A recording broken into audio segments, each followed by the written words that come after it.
I have some sympathy for this argument about defunding them. I have often argued that the DOJ enforces 5,500 federal criminal laws. Do you know how many are authorized by the Constitution? 2. Treason and debasing the money supply. And for the first 80 years of the United States of America, until the administration of Ulysses S. Grant in 1870, there was no DOJ. There is no mention of an attorney general in the Constitution. If the federal government needed to sue somebody, they hired a private law firm, and that law firm represented the federal government in court. If the federal government needed to prosecute somebody, they went to a state. Let's see, what state was the bank in when the bank was robbed? Okay, there were federal funds in the bank, but the bank was in New Jersey, so New Jersey will prosecute the defendant. That's the way it was done. That's a check on federal power when the feds have to go to the states and ask for prosecution. That's the Constitution Madison gave us. What kind of work are you looking for? People don't look for kinds of work anymore, ma'am. He answered impassively. They just look for work. What sort of place did you hope to find? Oh, well, where there's factories, I guess. Aren't you going in the wrong direction for that? The factories are in the east. No. He said it with the firmness of knowledge. There are too many people in the east. The factories are too well watched. I figure there might be a better chance someplace where there's fewer people and less law. Oh, running away. A fugitive from the law, are you? Not as you'd mean it in the old days, ma'am. But as things are now, I guess I am. I want to work. What do you mean? There aren't any jobs back east. And a man couldn't give you a job if he had one to give. He'd go to jail for it. He's watched. You can't get work except through the Unification Board. The Unification Board has a gang of its own friends waiting in line for the jobs. More friends than a millionaire's got relatives. Well, me, I haven't got either. Where did you work last? I've been bumming around the country for 6 months. No, longer, I guess. I guess it's closer to about a year. I can't tell anymore. Mostly day work it was, mostly on farms. But it's going to be no use now. I know how the farmers look at you. They don't like to see a man starving, but they're only one jump ahead of starvation themselves. They haven't any work to give you, they haven't any food, and whatever they save, if the tax collectors don't get it, then the raiders do. You know, the gangs that rove all through the country. Deserters, they call them. Do you think that it's any better in the West? No, I don't. Then why are you going there? Because I haven't tried it before. That's all there is left to try. It's somewhere to go, just to keep moving. You know, he added suddenly, I don't think it'll be any use, but there's nothing to do in the East except sit under some hedge and wait to die. I don't think I'd mind it much now, the dying. I know it would be a lot easier, only I think that it's a sin to sit down and let your life go without making a try for it. Since the COVID war began, and this is the official data, 6,882,000 deaths worldwide. That's out of about 8 billion people. 8 billion people. That means 0.09% of the world's population died of it. And 99.991% of the people were just fine.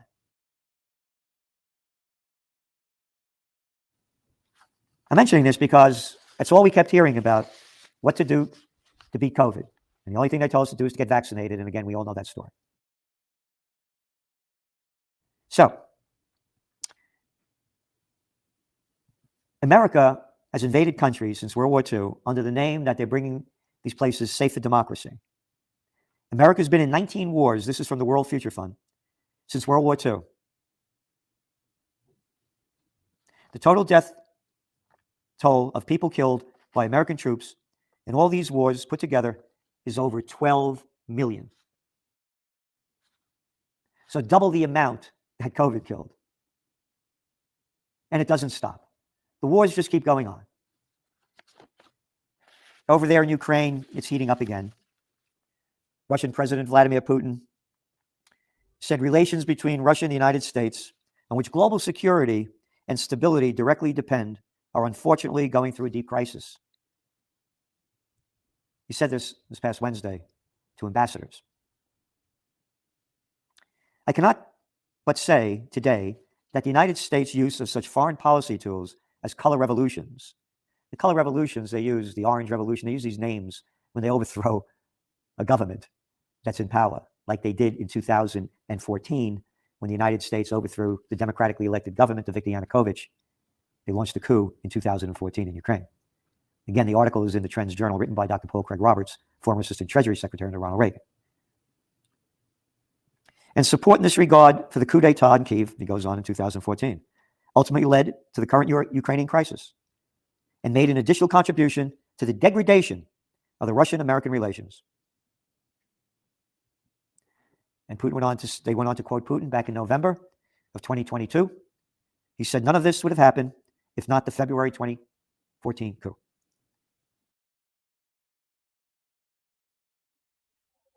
What was your line of work? In the old days, she asked when the waiter left. Factories, wasn't it? Yes, ma'am. What trade? Skilled lathe operator. When did you work at it last? In Colorado, ma'am. For the Hammond Car Company. Oh. Ma'am? No, nothing. Worked there long? No, ma'am. Just 2 weeks. How come? Well, I'd waited a year for it, hanging around Colorado just to get that job. They had a waiting list, too, the Hammond Car Company.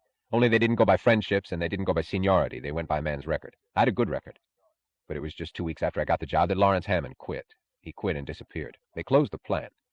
Afterwards, there was a citizens committee that reopened it. I got called back, but 5 days was all it lasted. They started layoffs just about at once, by seniority. So I had to go. I heard they lasted for about 3 months, the citizens committee. Then they had to close the plant for good.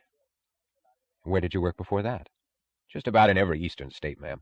But it was never more than a month or two. The plants kept closing. Did that happen on every job you've held? He glanced at her, as if he understood her question.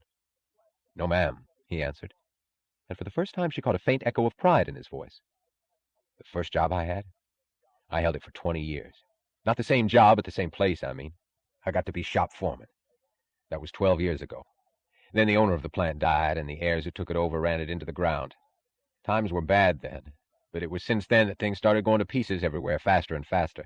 Since then, it seems like anywhere I turned, the place cracked and went. At first we thought it was only one state or another. A lot of us thought that Colorado would last, but it went too. Anything you tried, anything you touched, it fell. Anywhere you looked, work was stopping. The factories were stopping. The machines were stopping. He added slowly in a whisper, as if seeing some secret terror of his own. The motors were stopping. His voice rose. Oh, God, who is... and broke off. John Galt? She asked. Yes, he said, and shook his head as if to dispel some vision. Only I don't like to say that. I don't either. I wish I knew why people are saying it and who started it. That's it, ma'am. That's what I'm afraid of. It might have been me who started it. What? Me or about 6,000 others. We might have. I think we did. I hope we're wrong. What do you mean? Well, there was something that happened at that plant where I worked for 20 years. It was when the old man died and his heirs took over. There were 3 of them, 2 sons and a daughter, and they brought a new plan to run the factory. They let us vote on it, too, and everybody, almost everybody, voted for it. We didn't know. We thought it was good. No, that's not true either. We thought that we were supposed to think it was good. The plan was that everybody in the factory would work according to his ability, but would be paid according to his need. What's the matter, man? Why do you look like that? What was the name of the factory? She asked, her voice barely audible. The 20th Century Motor Company, ma'am. Down near the bottom of the article, they write, Israel captured the site from Jordan in the Arab-Israeli War of 1967 and considers it an integral part of its capital. But most of the world considers it to be occupied territory under international law. And the Geneva Convention said it's illegal.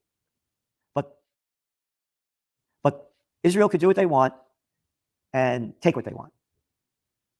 But when Russia has a conflict, it's only one side of a story. And the same with this, only one side of a story. This is the way the this is the way the Wall Street Journal covered it. After that mosque attack, which injured many people, Israeli airstrikes target Gaza after militants fire rockets. So in response to the attack on the mosque, they fire these rockets that have killed nobody, done no damage. But now Israel now is targeting Gaza and blowing it up more.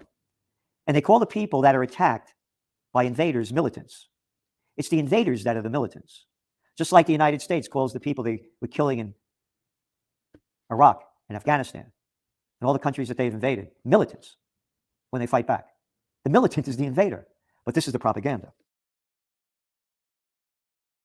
More than 12,000 U.S. troops from all 4 branches will join thousands of their Philippine counterparts next week as part of an annual exercise, the largest in 38 years, the largest military exercise in 38 years. What are the Americans doing in the Philippines? Americans, what, in some 700 bases in 80 countries, 70 countries? Occupy peace is to bring home all the troops, secure the homeland. We voted for that plan at a big meeting with all of us present, 6,000 of us, everybody that worked in the factory. The Stars heirs made long speeches about it, and it wasn't too clear, but nobody asked any questions. None of us knew just how the plan would work, but every one of us thought that the next fella knew it. And if anybody had doubts, he felt guilty and kept his mouth shut, because they made it sound like anyone who'd opposed the plan was a child killer at heart, and less than a human being. They told us that this plan would achieve a noble idea. Well, how were we to know otherwise? Hadn't we heard it all our lives from our parents and our school teachers and our ministers, and in every newspaper we ever read, and every movie, and every public speech? Hadn't we always been told that this was righteous and just? Well, maybe there's some excuse for what we did at that meeting. Still, we voted for the plan. And what we got, we had it coming to us. You know, ma'am, we are marked men in a way. Those of us who lived through the 4 years of that plan in the 20th century factory. What is it that hell is supposed to be? Evil. Plain, naked, smirking evil, isn't it? Well, that's what we saw and helped to make. And I think we're damned, every one of us. And maybe we'll never be forgiven. On this podcast for weeks, in fact, more than weeks, is how the world is really kind of acting in ways that are directly contrary to America's interest.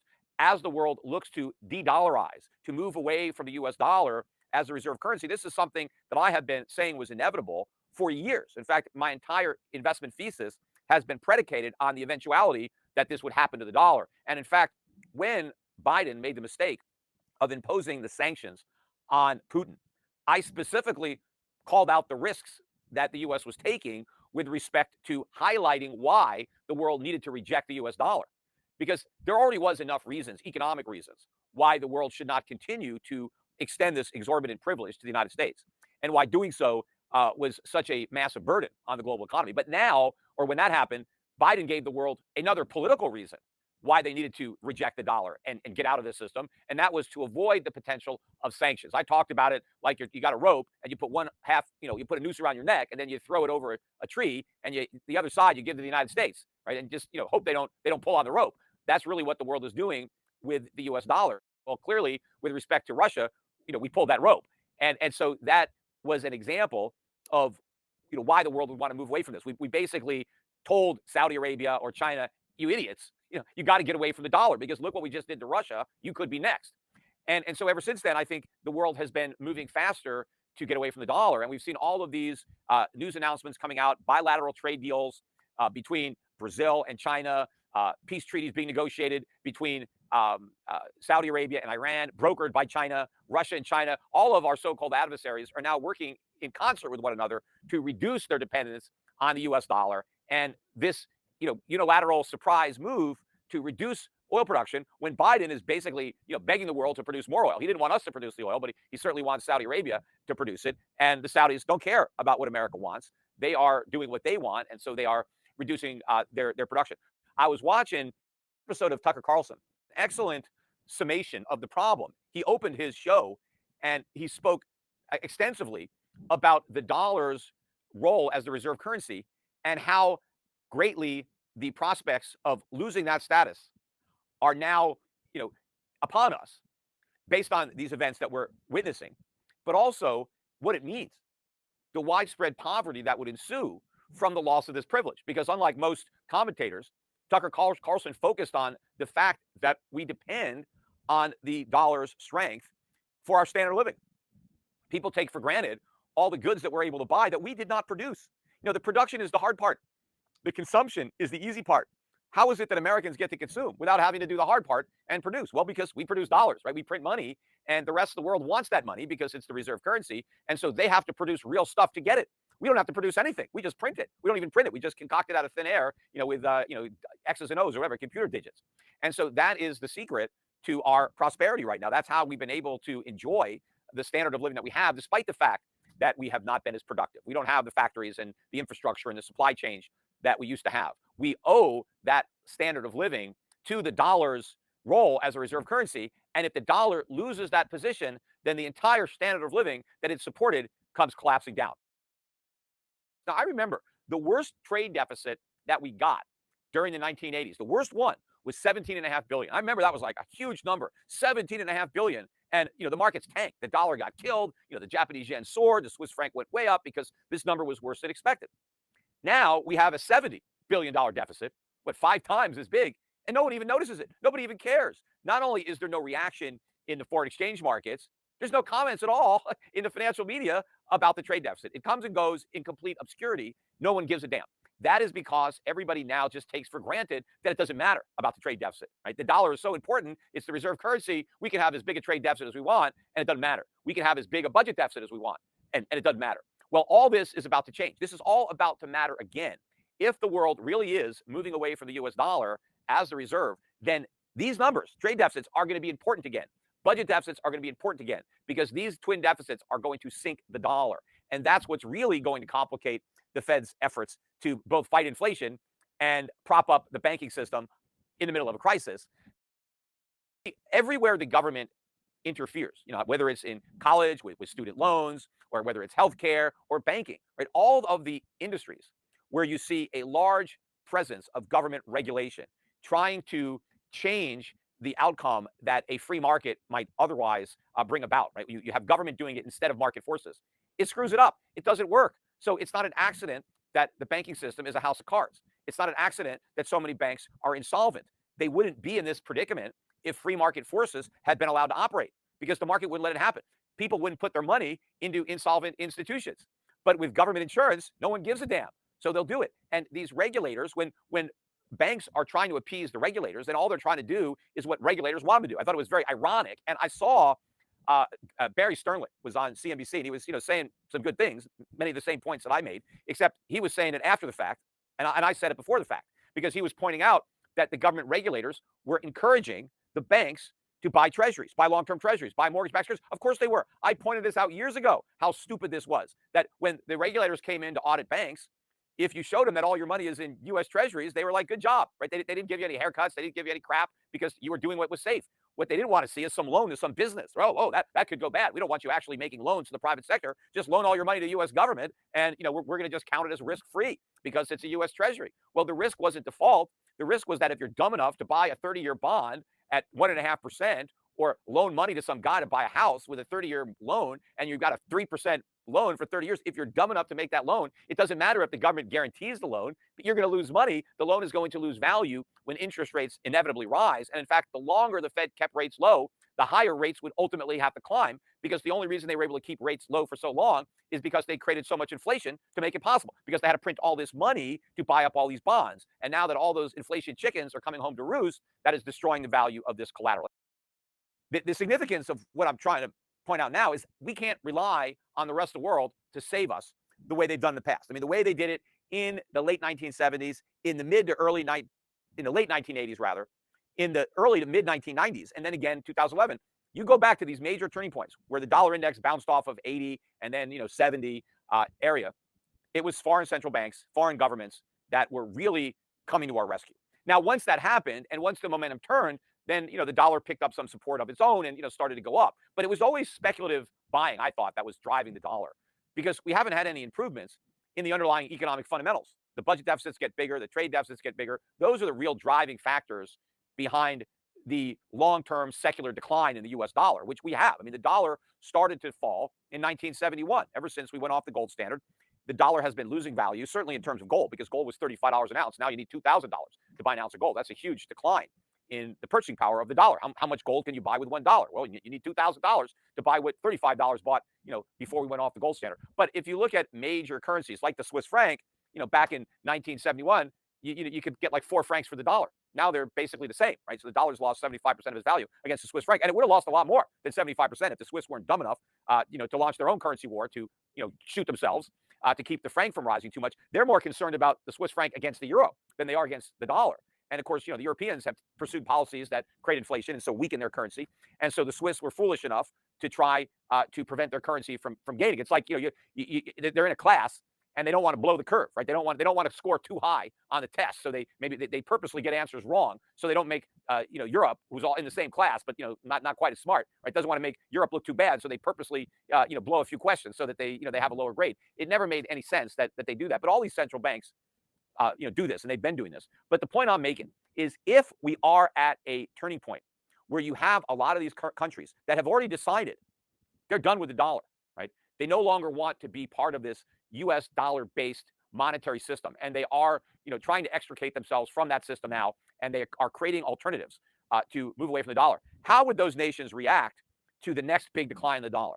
You look at a chart of the dollar index, and we're ready to just get clobbered. I mean, once I think we get below 100, right? We're about 102, but once we get to a 99 handle, look at that chart. I think we can have a very quick move down through 80. We get down to 80 on the dollar index, get down to 70, or now we're in the vicinity of all-time record lows. How are foreign countries going to react the next time this happens? And it could take another year or two for the dollar to get down there, right? It's not going to happen right away. But assuming it happens over a year or two, the world is a year or two more into this de-dollarization process that has already started in earnest.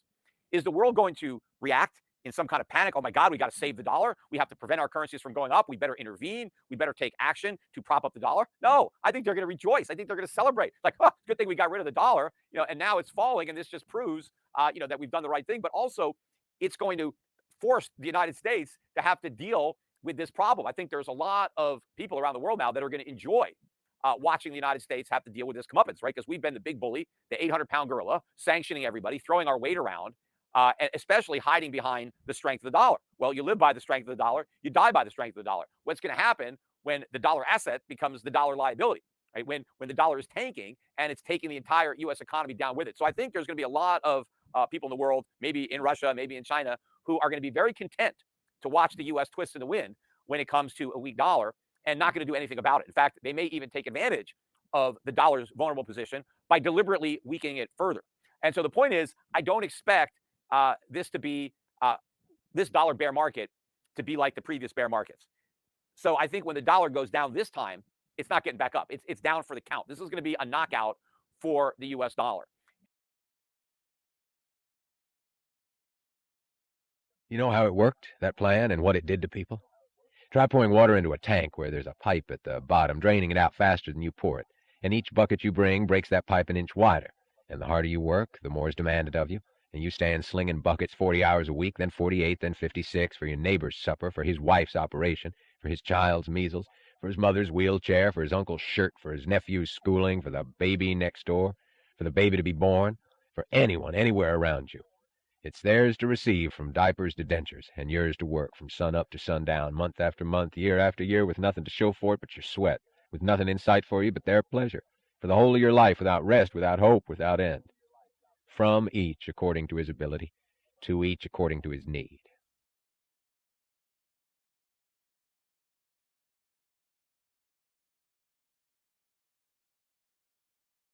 In Chicago. But, it also shows you the mood of the electorate and just, how foolish people could be to live in a city with such huge problems that are a direct consequence of big government and be fed up to the point that you want to throw the bums out and you want to bring somebody else in and you bring in an even bigger bum who's basically got the same failed prescription as the one you already had that got you so sick. And now you just want more of the same. And hopefully that doesn't happen to the country, because that is a horrible example. If that's kind of like the blueprint for the way this is going to go down, because the United States is in for a massive economic collapse, not just a financial crisis, but a dollar crisis, a sovereign debt crisis, a true economic crisis in every sense of the word. If we are on the verge of losing the reserve currency status of the dollar and we have a crash in the dollar, the economic collapse that is going to ensue is going to, again, make whatever happened in 2008 or 2020 with COVID look like that proverbial Sunday school picnic. And we're going to have a choice, right? Just like the choice that they had in Chicago. And hopefully we don't make the same choice. Hopefully we don't reelect even bigger socialists to take the mess that the socialists that have been in office for decades created and then just go all in, with Marxists and say, oh, we need even more government. That's the problem, right? We need bigger government, to clean up this mess. Or maybe we'll do what people in Chicago didn't do and actually throw the bums out and recognize that it's government that created this problem and try to return to free market capitalism, try to re-embrace the principles that made the country great, not double down on the principles that destroyed that greatness. But if Chicago is any example, that ain't the way it's going to go down. We're all one big family, they told us. We're all in this together. But you don't all stand working at a acetylene torch 10 hours a day together. And you don't all get a bellyache together. What's whose ability? And which of whose needs comes first? When it's all in one pot, you can't let any man decide what his own needs are, can you? If you did, he might claim that he needs a yacht. And if his feelings is all you have to go by, he might prove it, too. Why not? If it's not right for me to own a car until I've worked myself into a hospital ward, earning a car for every other loafer and every naked savage on earth, why can't he demand a yacht from me, too, if I still have the ability not to have collapsed? No? He can't? Then why can he demand that I go without cream for my coffee until he's replastered his living room? Oh, well. Well, anyway, it was decided that nobody had the right to judge his own need or ability. We voted on it. Yes, ma'am, we voted on it in a public meeting twice a year. How else could it be done? You care to think what would happen at such a meeting? It took us just one meeting to discover that we had become beggars. Rotten, whining, sniveling beggars, all of us, because no man could claim his pay as his rightful earning. He had no rights and no earnings. His work didn't belong to him, it belonged to the family. And they owed him nothing in return, and the only claim he had on them was his need. So he had to beg in public for relief from his needs, like any lousy moocher, listing all his troubles and miseries, down to his patched drawers and his wife's head colds, hoping that the family would throw him the alms. Yeah, absolutely. Now, I guess what people got to always keep in mind, right, is that whatever's going on here with the Twitter files, somewhere there exists the Google files and the Facebook files and the Apple files and all the rest of it. I mean, it's not like they were just picking on Twitter. The difference with Twitter is it was bought by this wild man, independent billionaire. Well, I don't know. He's a Pentagon contractor, but he's independent enough that he decided to give the keys to you, which is something that hasn't happened with, you and some others. So yeah, I think this is, again, it's straight out of Orwell. They don't want the public to be remembering things. I think tools like the Wayback Machine are going to, come under siege a little bit. As you say, the searching has become more complicated, even on sites like DuckDuckGo. I mean, I moved from Google to another search engine a couple of months ago, and it's just bad all around now. I think they just don't want people using the tools that the original kind of free internet idea promised, because they want people rooted in the present and sort of glued to whatever official propaganda they're cranking out. And that's very scary. I'm pretty, talk about Orwell. I wouldn't have thought of some of this stuff. Yeah, so they had this thing called the MDM subcommittee, and that's for misinformation, disinformation, and malinformation. And the important ingredient here is that last M, malinformation. Malinformation is just a euphemism for true but inconvenient. It's a fact that may be factually correct, but which produces a result they don't like. So, for instance, in the context of COVID, we saw in the Twitter files that Stanford's Virality Project, which is sort of a clearinghouse for COVID reviews of content, they were very upset about things like true stories of vaccine side effects, or what they call true stories that may promote hesitancy. So, yeah, you might have a person who gets myocarditis or some other, rare blood disorder as a result of the vaccine, and they might not like that true information. And I'm not like an anti-vax person. I think you should be allowed to publish what's true. But they think the public can't handle difficult truths, and they want to manage that for us, which I think is really scary. Yeah. Over and over again in these Twitter files is that all these disinformation experts are the worst liars, or at least they're completely stupid and get everything wrong. And this thing was really turned, I think you guys showed it, and maybe it took you a little while for this to kind of come out in the files.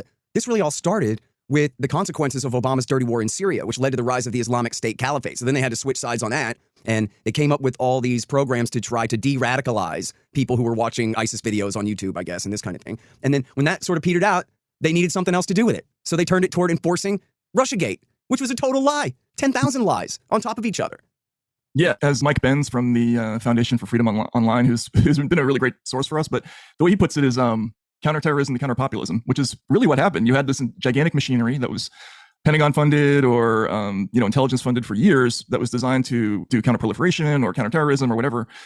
And when the ISIS threat receded a little bit, all these people didn't have anywhere to go, so they just kind of moved the whole program to anti-disinformation. And the problem with that is the whole concept of taking the same tools that you were using to go after suspected members of Al-Qaeda and apply it to the domestic population and do it by algorithm. They made a lot of mistakes doing that, but the biggest one is just the conceptual error of viewing the public as this nefarious, uncontrollable enemy, which I think they sort of willed into being, by doing this. Yeah, that's a very good point. And especially when everything is lies. Because of what you're talking about, because the same people who were going after him for Russiagate and a long series of other investigations that started with something completely bogus. Let's not forget, like there was the whole Papadopoulos story, then there was the Steele dossier and Carter Page, and all those things were total red herrings that led to the search of Donald Trump's lawyer's office, and then they generated this crazy case that they had to basically make a legal argument that had never been made before to charge a felony in this case. I mean, if you're going to do something as dramatic as indicting your political opposition and attempting to put an ex-president in jail, it has to be something really serious and it has to be a really good case. And this flunks both tests, which is going to result in people sort of not believing in the legitimacy of government and fearing it more than they ever have before.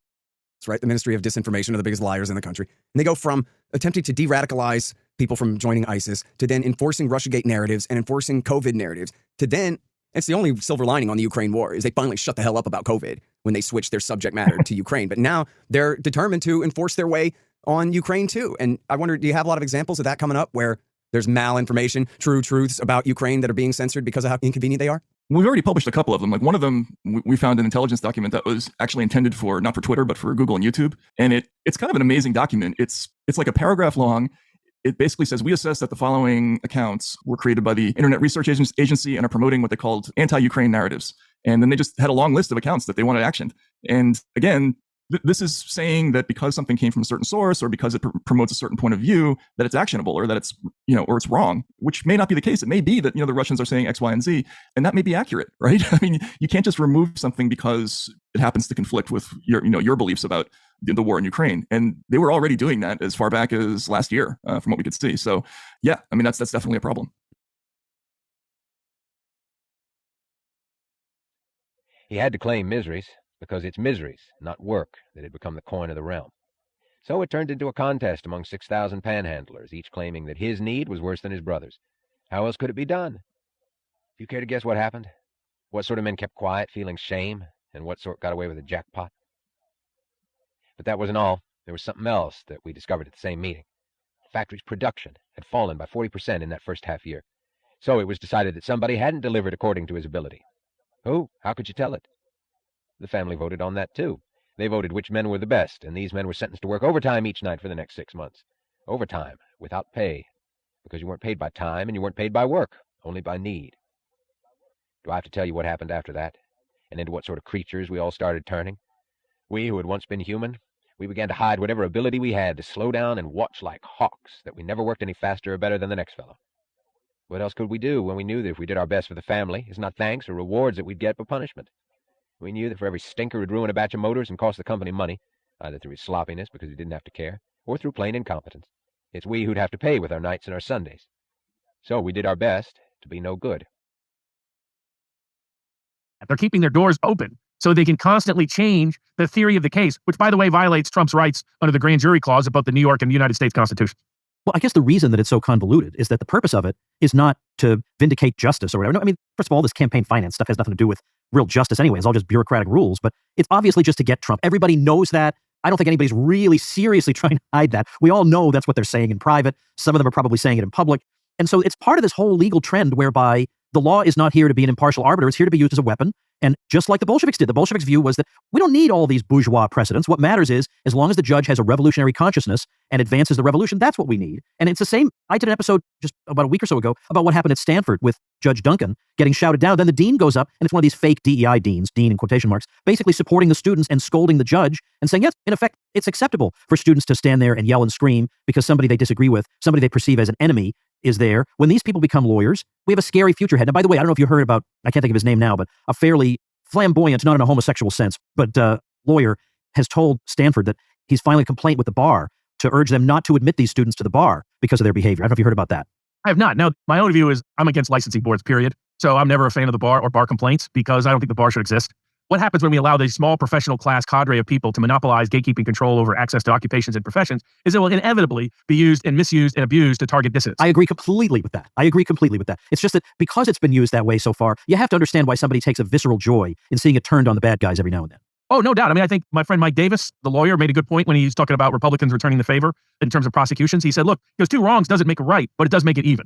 Yes. So I understand that entirely. But I think you're right. The best analogy I've been trying to give to people for the last half decade to understand the mindset of the new left is don't think 1960s, don't think free speech movement at Berkeley, don't think classic liberals, don't think Robert Kennedy Jr., don't think any Kennedy, frankly. Think instead old school 1930s communist activists. These are ends justified the means people, and that means any means whatsoever. That's the mindset. That's the mentality. There's a recent show called Carnival Row, which actually did this whole second season on this revolution they called the New Dawn movement. And it was kind of brilliant because basically it was clearly a communist movement. And it showed its rhetorical appeal and its ugly reality at the same time. Rare for Hollywood to make something that would actually portray something like that, honestly. But that's the mindset we have to go back to. These are people who believe in show trials. They believe the point and purpose of a trial is the show part of the trial, not the factual merits, not the legal substance, not the constitutional respect. None of that means anything to them. Those are all tools. They have no inherent value. And that's why these leftist prosecutors think the way they do, leftist judges think the way they do, leftist politicians think the way they do. You look at this indictment, like some people are saying, well, you can clearly indict a former president. And I'm not sure where that comes from, because our Constitution actually, in my view, answers that question, because it does talk about when you can indict a former president. And it's in the same clause that talks about removing them from federal office. And it says upon impeachment and upon conviction, which, by the way, by definition, when you've now convicted the president, he's now a former president, then you can indict, try, convict, and punish him in criminal court and remove him from federal office. But only then. The preconditions are impeachment and conviction in the Senate. You can see why our founders did it this way. They understood if any local prosecutor could weaponize their offices to remove a political opponent that was popular throughout the country and that was elected constitutionally to the presidency, then we've completely undermined the executive power being vested in the elected president of the United States through the Electoral College. So that's why they said state prosecutors don't have this authority. And instead, it has to go first through the elected branch of the United States federal government, and it has to go through both branches, and it has to get 2/3 approval for conviction in the Senate. So this was designed that if we really, some people said, well, clearly we have to be able to have this power. Otherwise, you could have former presidents going out and just doing mass murder. It's like, no, that's what impeachment is for. If you really have a morally horrendous act taking place that is not politically motivated, then the House will impeach, the Senate will convict, and then they can be indicted, tried, and sentenced. But only then, because there's too much danger in giving local prosecutors power than giving broad immunity to presidents in that context. There was one young boy who started out full of fire for the noble idea, a bright kid without any schooling, but with a wonderful head on his shoulders. First year, he figured out a work process that saved us thousands of man-hours.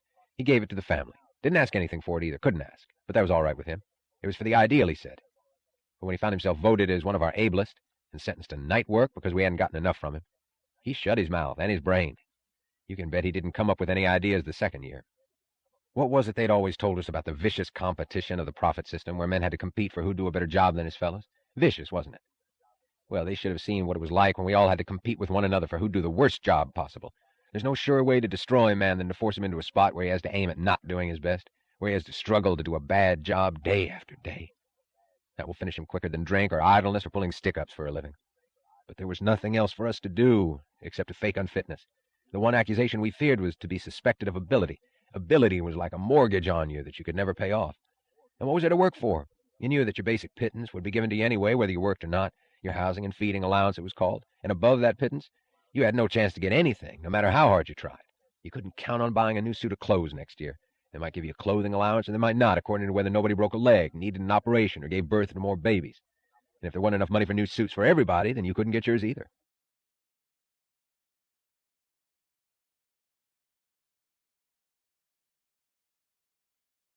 The term anarcho-tyranny is a great term that kind of sums up the current state of the U.S. And the concept is basically that you have this like tyrannical government with so many laws on the books that were all in violation of one of them just by speaking, that anybody could essentially be charged of anything at any time. But then you also have the worst of anarchy, where if someone comes in and like robs your store, you could tell it to a cop, they'll write it down on a piece of paper, nothing's going to happen. No, like you actually have no protection under the law. But then let's say someone robs your store and you defend yourself with their gun. Rikers Island, yeah. That literally just happened in New York City. Yeah. There was a security guard, guy shot at him, then he took the gun, killed the guy with the robber's gun, and his job is literally to be a protection service person, and he still got charged. I think he might have gotten off by now, or he will get off, but it's still a pain in the ass to deal with that. He woke up in a hospital bed handcuffed to the railing. And so this is like, this is the kind of anarcho-tyranny this is what like the concept means, is that so you yourself, if you're running a business or something like that, and there is one regulation that you're a peg off on, they'll shut you down. They'll fine you. They'll do all this stuff. You know what I mean? They'll go back on you 20 years on your taxes and break you financially. However, if you're like the victim of a serious violent crime, you have no government protection at all. In many ways, it's the worst of anarchy and the worst of tyranny all rolled into one system. And this DA Braggs is like a good example of that. While people are like raping and murdering people essentially with impunity, in effect, he's going after his political opponent, or his party's political opponent. We have a video of Pierre Jean-Pierre weighing in on the subject. Labeled National Public Radio as a government-influenced entity, putting NPR in the same category as Russia Today or Chinese media. Do you have a comment? Yeah, so social media companies make their own independent decisions about content rules. So I won't comment on Twitter's rules, but what I will say, more broadly, I'll say there's no doubt of the independence of NPR's journalists. So there you have it. I guess there's nothing else to talk about here. I mean, obviously, it's not state-run media. Now, funnier than that even is that NPR ran an article about how outrageous this is, and they cite Jean-Pierre defending them in the article. They go, oh yeah, if we're government media, then why did the government just tell you how great we are? We're not government media, and don't take my word for it. Ask the government. They're saying the exact same thing we're saying. So doesn't that prove to you So in trying to argue that it's not a state-affiliated media outlet, they also cited their disinformation expert in this article. They also cited a disinformation expert. Unfortunately, he happens to work for a program that's funded by the Pentagon. So there are two sources in this article, were a disinformation agent who's funded by the Pentagon and the White House press secretary, to prove to you that, of course, they're not state media. Now, one of the things, what I think is so great is also, if you actually look into it, a lot of their funding does come from the government. They get direct taxpayer funding, but then they also get like these companies that like send them funding who are themselves funded by government, local, state, and federal government. So it's just, it obviously is state media. If we saw this in any other country, we'd go, yeah, that's state media. But one of the things that's interesting about this is that, you know, the religion of statism, much like religion in general, has this kind of defining characteristic where people tend to believe in one. You know, like people who are religious, it's pretty rare that you meet someone who's religious and you say, oh, you know, what are you? And they say, I'm a Jew and a Catholic. You know, they usually pick one. Now, there might be people who are like, I'm half Jewish, half Catholic, but that just means my mom was this, my dad was that. If someone who's actually religious answers that question, they usually tell you what they are, and it's usually one. In other words, they're usually an atheist for all other religions except their own. And so there is also this dynamic with people who believe in government, particularly in the United States of America, because we're such a kind of egocentric culture, where, you know, yeah, if you saw this from China, you'd be like, yeah, that's state-run media. Yeah, if you saw this from Iran or if you saw this from Russia, sure, that's state-run media, but not here in America. And so it's just, I think there's just something powerful about that kind of like putting that idea into people's heads that it's like, oh, yeah, no, this also is state-run media. I love it. Here you have, you know, the White House promoting a hotline that they set up for trans kids to call. So rather than speak to your parents or someone at your church or someone in your community, no, just call who the government tells you to call. And they're going to what? What are they going to tell them? I'm sure at every turn, encourage this transition, tell them that, undermine any other influence in their life who might be telling them like, that's not real. You're not actually a girl trapped in a boy's body. You're just a boy. They're going to undermine that. And it's just so bizarre to see the government promoting this. And when you get to this level of cultural interference by the government, now all that stuff about libertarians being neutral or anything like that, that goes out the window. Now the libertarian position is to oppose this, period. There's like, it's absolutely, it's wrong. It should be illegal. And it is sickening to see the federal government trying to insert itself into the most like intimate decisions of a young child's life and to encourage young children to make permanent decisions, which we really have no idea what. I mean, we know there's going to be negative effects. We have no idea exactly how profound they're going to be. But man, isn't this something really sick? That like you're telling kids, trans kids, as if this is even a thing, like as if this is actually objectively a category.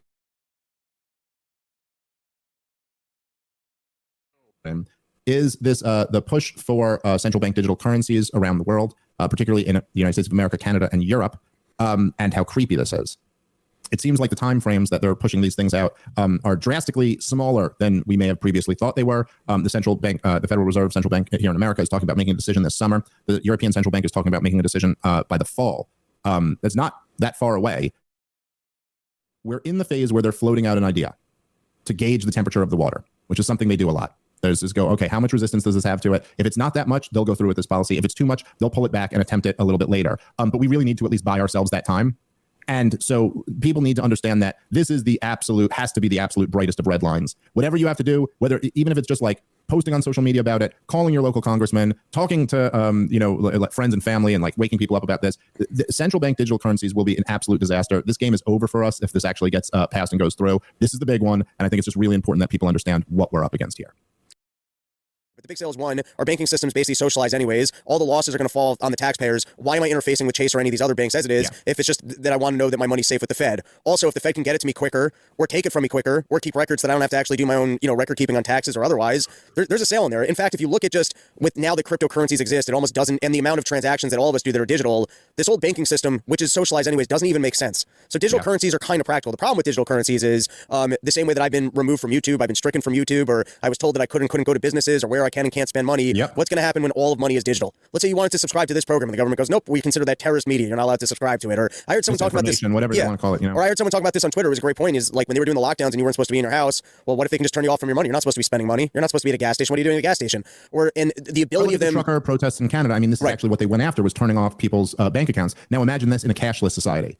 Or, hey, you've spent more than your allotted carbon this month. Or, hey, you're actually only allowed to spend your money on these green energy initiatives. You're over your consumption on meat. So, and I will say, just to back up what you're saying, I think that at a certain point in time, maybe years ago, we would have said, like, this is a real concern that the government would be willing to exercise this type of authority. I think after what we've seen with the lockdowns and the vaccine passports and the trucker protests and this push for climate change, I think you'd be crazy to think they won't do this. Like that, this is obviously what they're going to do if we do move to a full central bank. Right, you can't spend your money. You haven't been, you don't have that vaccine that we told you that you could get. I mean, and the vaccines, take a look at the retrospective of the vaccine of what they enforced upon us without good information. So we've already got proof of concept that they're willing to, that's the way socialist systems work is, they can have bad science, bad policy, but they got to commit to it 1,000% and they need full compliance. So I think that the point that me and Rob are making here is like, I certainly think for anyone listening to this show, probably does not seem like much of a leap. And as I said before, after the lockdowns and the passports and the trucker protests and all this stuff, I think you'd be crazy to not just be like, oh yeah, obviously that's what this will be. Like, it's not even like, oh, it might go in this direction. I'm not making a slippery slope argument. I'm saying like all things the way they are, roll back the last 3 years, but with a central bank digital currency, what does that look like? And this is what it looks like. But here was an interview with the president of the European Central Bank speaking about this topic. I want to play this and really just listen to what she's saying and think about what this actually means. It's the beauty of Europe. It has different positions. If you ask in Northern Europe, for instance, in the Netherlands, they're quite happy to see the euro coming. If you ask a young German man, he'll say, yeah, fine. As I said, I don't want Meta, Google, or Amazon to suddenly come up with a currency that would take over the sovereignty of Europe. I don't want a foreign currency to become the currency of trading within Europe. So we have to be ready. No, the problem is they don't want to be controlled. They don't want to... Yeah, but you know what? Now we have in Europe this threshold. Above 1,000 euros, you cannot pay cash. If you do, you're on the grey market. So you take your risk. You get caught, you are fined, or you go in jail. But the digital euro is going to have a limited amount of control. There will be control, you're right. You're completely right. We are considering whether for very small amounts, anything that is around 300, 400 euros, we could have a mechanism where there is zero control. But that could be dangerous. The terrorist attacks on France that could be dangerous. 10 years ago were entirely financed by those very small anonymous credit cards that you can recharge in total anonymity. I understand that she's saying this in a kind of diplomatic, respectable, professional way, but she's saying what we were saying. Like what we're worried about is literally what she's saying is the point of the central bank digital currency. And she's going, oh yeah, no, there will be control there. And perhaps we could say, for transactions 300 euro or lower, we'll let that go. But then again, we really might need to control those also. This is what she's telling you. That this is the plan here, is to have a mechanism of control for every purchase. That if they really do control the medium of exchange, you're almost helpless. It's all just like naked tyranny. No one thinks about this thinks in this way if they have any respect for liberty at all. But yes, you could stop some bad things from happening. Like North Korea does not have a lot of problems with terrorism, right? Okay, so like yes, you can deal with this problem if you're willing to sacrifice every inch of liberty. But I just thought what was really fascinating about this clip is that she just it's very out there and it's very naked. It's like, look, this isn't just me and you. It's not just like some libertarian kooks are telling you, oh, this central bank digital currency thing is all about control. This is the head of the European Central Bank telling you, yes, it's all about control. It's about maintaining our control over our currency and guarding against any other currency coming in and overtaking us. And then it's about controlling down to the most basic transactions. And she'll flirt with the idea of maybe it would only be transactions over $300 or over 300 euros. Maybe that's all we'll have to control, which is already pretty much giving away the entire game. Particularly, by the way, with inflation. How many transactions are there that are meaningful that are actually under that amount? But then she also, as soon as that comes out of her mouth, goes, yeah, but that's dangerous. That's dangerous. What's much more dangerous? All of this. Much more dangerous. Yeah, if your outlook is that any degree of freedom is potentially dangerous, you're a totalitarian dictator. That's literally your outlook. Also, your mention too, what that really means is everything's going to be logged at all times, and if we want to review your records, it will be there, but we're not actually flagging the algorithm for minus under 300, which is probably true, because whatever they're looking to detect, those transactions aren't going to matter. This has all been building toward this, but this is really the culmination. But don't worry, 300 euros or under, they're considering letting you be free. You can go grab a sandwich. We're thinking about letting you do that. Maybe even some groceries. I guess you can thank our world leaders for letting Osama bin Laden win. He hated us for our freedom, and by doing one action 20 years ago, he managed to get our world leaders to take our freedom away from us. So yeah, you think if Osama's looking up at us from hell right now, he's like, you guys passed the central bank digital currency, I don't hate you anymore. Right. There's nothing to hate.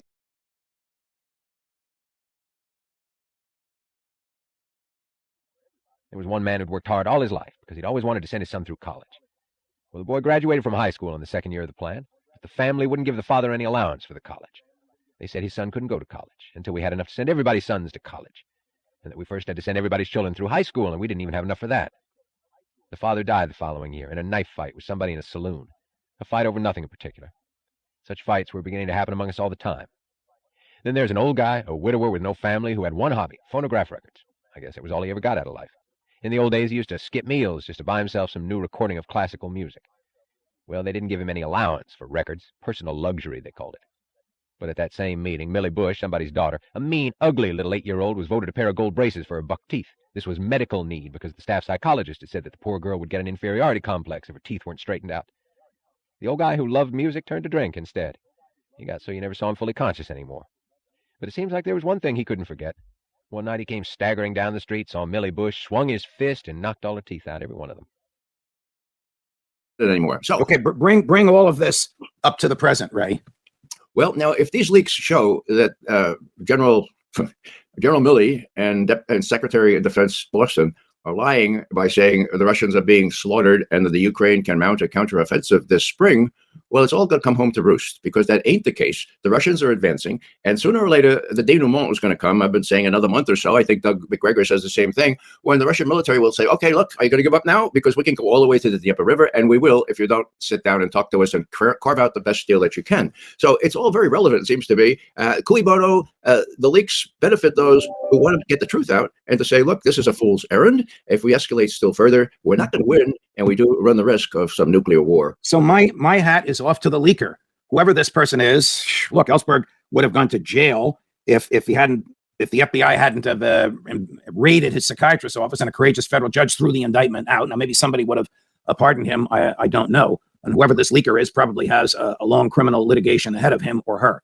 But the leaker is an American hero to show the American public and the world, correct me if I'm wrong, Ray, that we are being lied to by the government, that the government is wasting money knowing it's being wasted, and Ukrainians are being slaughtered, and we need to know about it. Am I right or am I wrong? Well, let me just say that the leaker, he or she, has already been placed in nomination for the next Sam Adams Award for Integrity and Intelligence, this year's award. Drink, of course, was what we all turned to. Some more, some less. Don't ask how we got the money for it. When all the decent pleasures are forbidden, there's always ways to get the rotten ones. You don't break into grocery stores after dark, and you don't pick your fellas' pockets to buy classical symphonies or fishing tackle. But if it's to get stinking drunk and forget, you do. Fishing tackle, hunting guns, snapshot cameras, hobbies. There wasn't any amusement allowance for anybody. Amusement was the first thing they dropped. Aren't you always supposed to be ashamed to object when anybody asks you to give up anything? If it's something that gave you pleasure, even our tobacco allowance was cut to where we got 2 packs of cigarettes a month. And this, they told us, was because the money had to go into the baby's milk fund.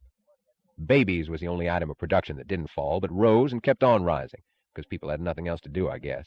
And because they didn't have to care. The baby wasn't their burden, it was the family's. In fact, the best chance you had of getting a raise and breathing easier for a while was a baby allowance. Either that or a major disease. It didn't take long to see how it all worked out. Any man who tried to play straight had to refuse himself everything. He lost his taste for any pleasure. He hated to smoke a nickel's worth of tobacco or chew a stick of gum, worrying whether somebody had more need for that nickel. He felt ashamed of every mouthful of food he swallowed, wondering whose weary nights of overtime had paid for it, knowing that his food was not his by right, miserably wishing to be cheated rather than to cheat, to be a sucker, but not a bloodsucker. He wouldn't marry. He wouldn't help his folks back home. He wouldn't put an extra burden on the family. Besides, if he still had some sort of sense of responsibility, he couldn't marry or bring children into the world, when he could plan nothing, promise nothing, count on nothing. But the shiftless and the irresponsible had a field day of it. They bred babies, they got girls into trouble, they dragged in every worthless relative they had from all over the country, every unmarried pregnant sister, for an extra disability allowance. They got more sicknesses than any doctor could disprove. They ruined their clothing, their furniture, their homes. What the hell? The family was paying for it. They found more ways of getting in need than the rest of us could ever imagine. They developed a special skill for it, which was the only ability they showed. Yeah, and I put together kind of a short whodunit and why list, and so there are a lot of possibilities that we can ponder, Dr. Paul. And one of them is that the first one would be that this is a U.S. administration leak on purpose, meaning the Biden administration leaked this on purpose as a way of extricating itself from a failed policy in Ukraine. This provides ample material if you just look at it. And this would assume it could be accurate or inaccurate information if this is the scenario, where it talks about how Ukraine is running out of air defense missiles, Ukraine is clearly not winning, et cetera, these little things in there. If these are leaked out, it can give the U.S. administration a way out. So that's one possibility. I think the other would be that there was a single whistleblower, maybe in the Pentagon, who's seeking to sober up the White House that's really drunk on war with Russia, which I think there are plenty of sound minds in the Pentagon. There are plenty of patriotic people in the Pentagon who are smart people and who realize, remember when Scott Ritter was at our conference last year, he said that Biden is writing checks that the Pentagon can't cash. And I think there are people at the Pentagon who know that. So there could be one person who's wanting to get this information out That may be possible. Who knows? It could have been leaked by Russia. The whole thing could be fake. I mean, if this was a Russia link, you would have to assume that these numbers were all made up. It could be. In fact, we have Thomas Lipscomb did a piece for Sonar 21, our friend Larry Johnson, where he's speculating that maybe it was Putin. But it's all preventable. I mean, but now I say, why didn't we just quit in 2014? That would have been, a good thing if we just stay away from the taking over Ukraine and guaranteeing all this spending and everything else. But to really prevent it on the long term, you have to get a people who support the idea of minding our own business. Just not having this interventionist foreign policy, and that they shouldn't believe all the lies that maybe our government tells us. They do tell us a few lies now and then, and they have to build up the danger. They have to scare you, whether it's COVID or the Russians. You have to be scared, and now it's combined. Right now, I guess we're supposed to really worry more about China. And then we see what some of our people going over there just looking for a fight, over Taiwan, which otherwise they say, we'll be described as wimps and weakling and not patriotic, and you have to be strong. Well, maybe at times it takes strength to do the right thing and just mind your own business. If we can put up the next clip, a couple of things, and just go over them really quickly because it's worth thinking about. Among other things, Friday's documents suggest Ukraine's robust Soviet-era air defenses, which have thus far minimized the participation of Russian aircraft, could run out of ammunition in the next several weeks. They are getting ground down. They're losing their ability to deter Russian aircraft, and that will change the war significantly. Basically, we knew that. But here's another juicy one. Put this next one up, because this is something that's fascinating. Another document, a purported CIA intelligence update, claims that Israel's Mossad supported protests against Prime Minister Netanyahu's Supreme Court reform scheme. Now, Netanyahu dismissed it, saying it's mendacious and without any foundation whatsoever. Nevertheless, if I'm Benjamin Netanyahu and I'm reading this release, I'm starting to think, well, what the heck is going on here? They say they support me, and there are a lot of people that believe the Biden administration was behind the uprising against Netanyahu that happened a couple of weeks ago. So that is really fascinating. And the other possibility is that it is true, and there is a deeper internal conflict in Israel that could lead, who knows, to a civil war there. But that's believe it right now. Daily you read about what week is the dollar going to end as a reserve currency? What week will we lose a military battle? Well, when has there? I guess since World War II, we really don't win wars anymore. No. And I don't want to win war. I want to avoid them. Yeah. Well, the other thing that came out is the next clip. This is the next story, and this is from our good friends at antiwar.com. So when they're trying to strong arm the Europeans, because the Europeans are desperate, they're trying to find a way to get enough oil. They rely on Russia for a lot of things. Uranium is one. There are many, many things. There's too much to go into. But here's what Kyle wrote at Anti-War. The White House plans to send a clear message to its European partners. Now, Dr. Paul, you tell me where you remember this from. In the economic war against Russia, quote, "You're either with us or against us." Does that remind you of a former president? Did he set the standard? Yeah. I wonder how he figured that out. You're not with us, you're against us. Well, originally it's from the Bible, but it had a way different context back then. But here's what it's all about. And put this next one up. Treasury officials Liz Rosenberg and Brian Nelson are going to Europe, and they're going to meet with financial leaders in Switzerland, Italy, and Germany. And they're going to give a simple message. One, you either continue to provide Moscow with material support, or two, you can keep doing business with countries that represent 50% of the global economy. I don't know, Dr. Paul, how this, tub thumping and roaring around like a bull in a china shop, I don't know how effective it is anymore. Yeah, that's for sure. But the one thing that I have noticed others have not grabbed hold of as a principle that I've talked about, and you endorse, I believe, and that is sanctions are this far, it is part of the war effort. Yeah. What's the first thing they do? They blockade and they destroy trade as soon as you have a war before the shooting even starts. Yeah. So, but the sanctions, are a major event. And of course, the frustration we found when we were in Washington is some of the progressives who would work with us and say, okay, we won't vote for money to send more kids off to some war in Iraq or something. And they'd go along with that. But they would do anything that was a sanction. They believed it was not a war issue. And I think people should realize and the only way I could get somebody to think about it would be, what if, that's a big one, what if they do it to us? what if we get weaker and they start putting sanctions on us? You know, there's going to be a lot of people have more. There will be more justification in their mind to do something about it. Now they justify doing it as a preventative.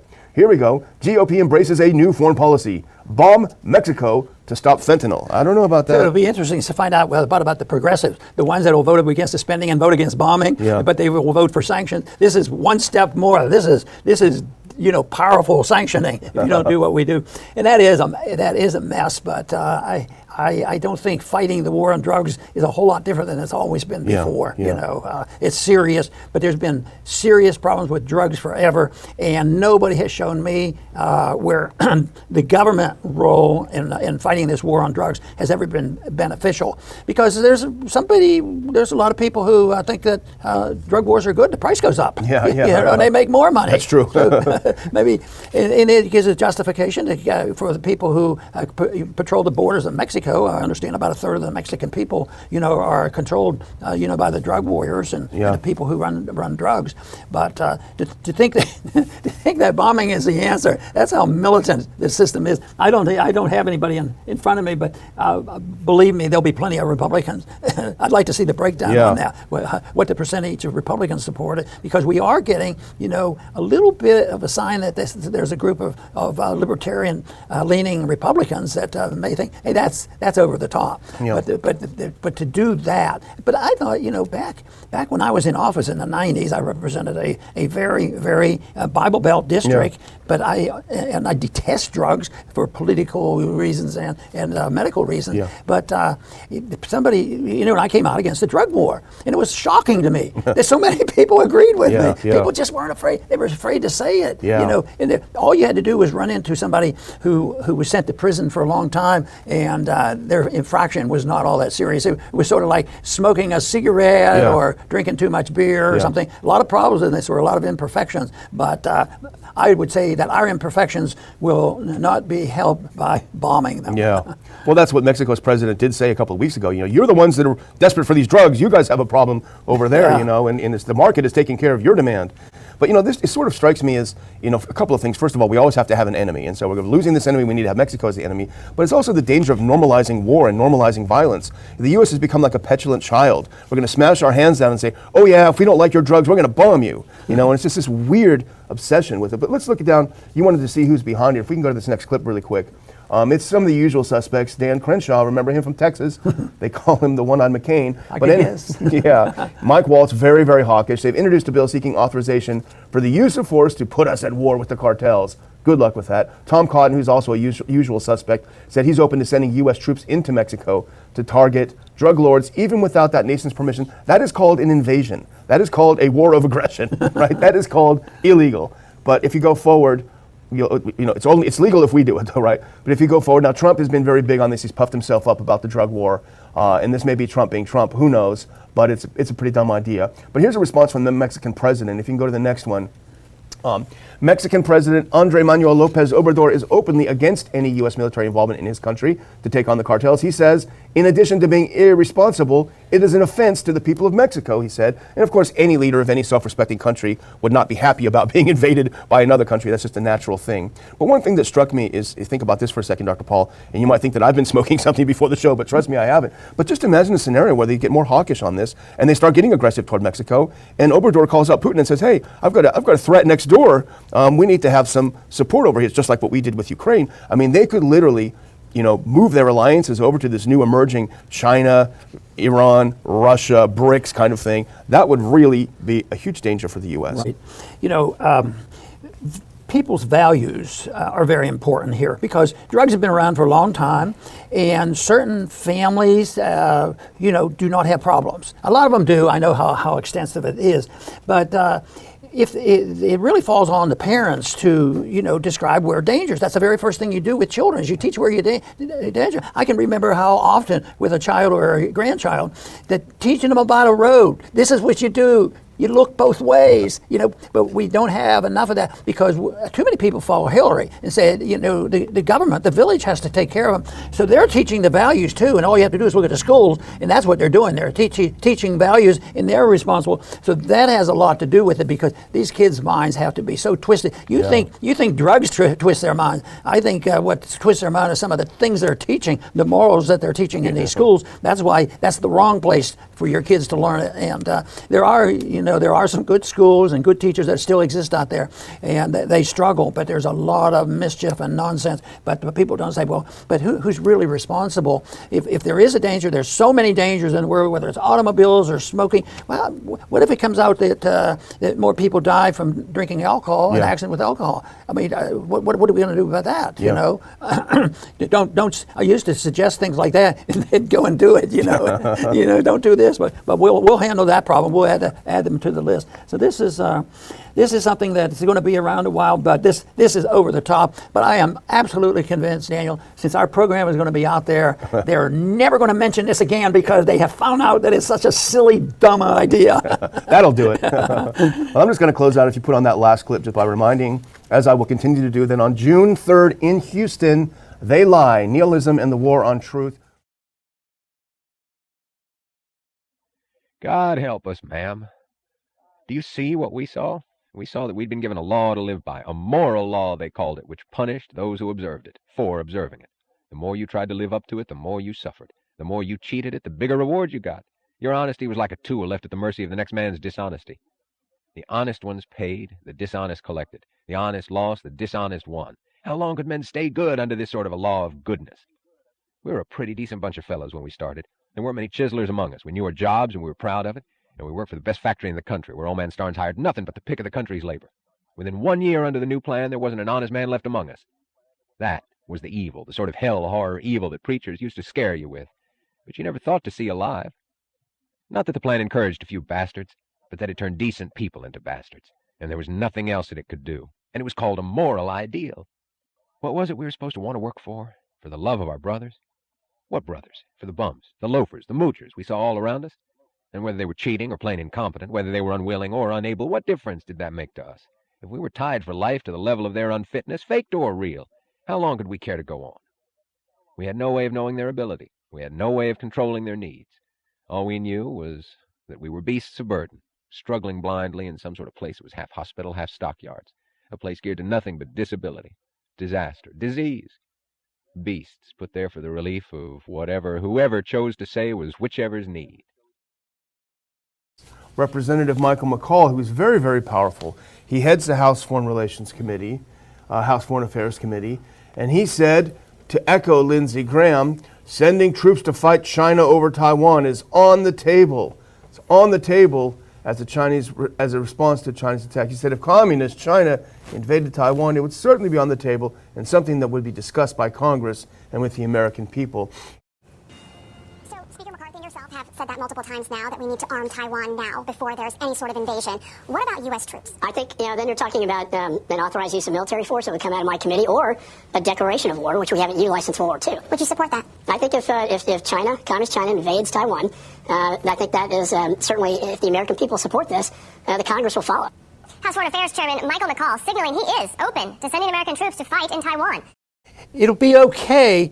We emphasize the declaration of war and we'll go to less war, and that's the way it's supposed to be.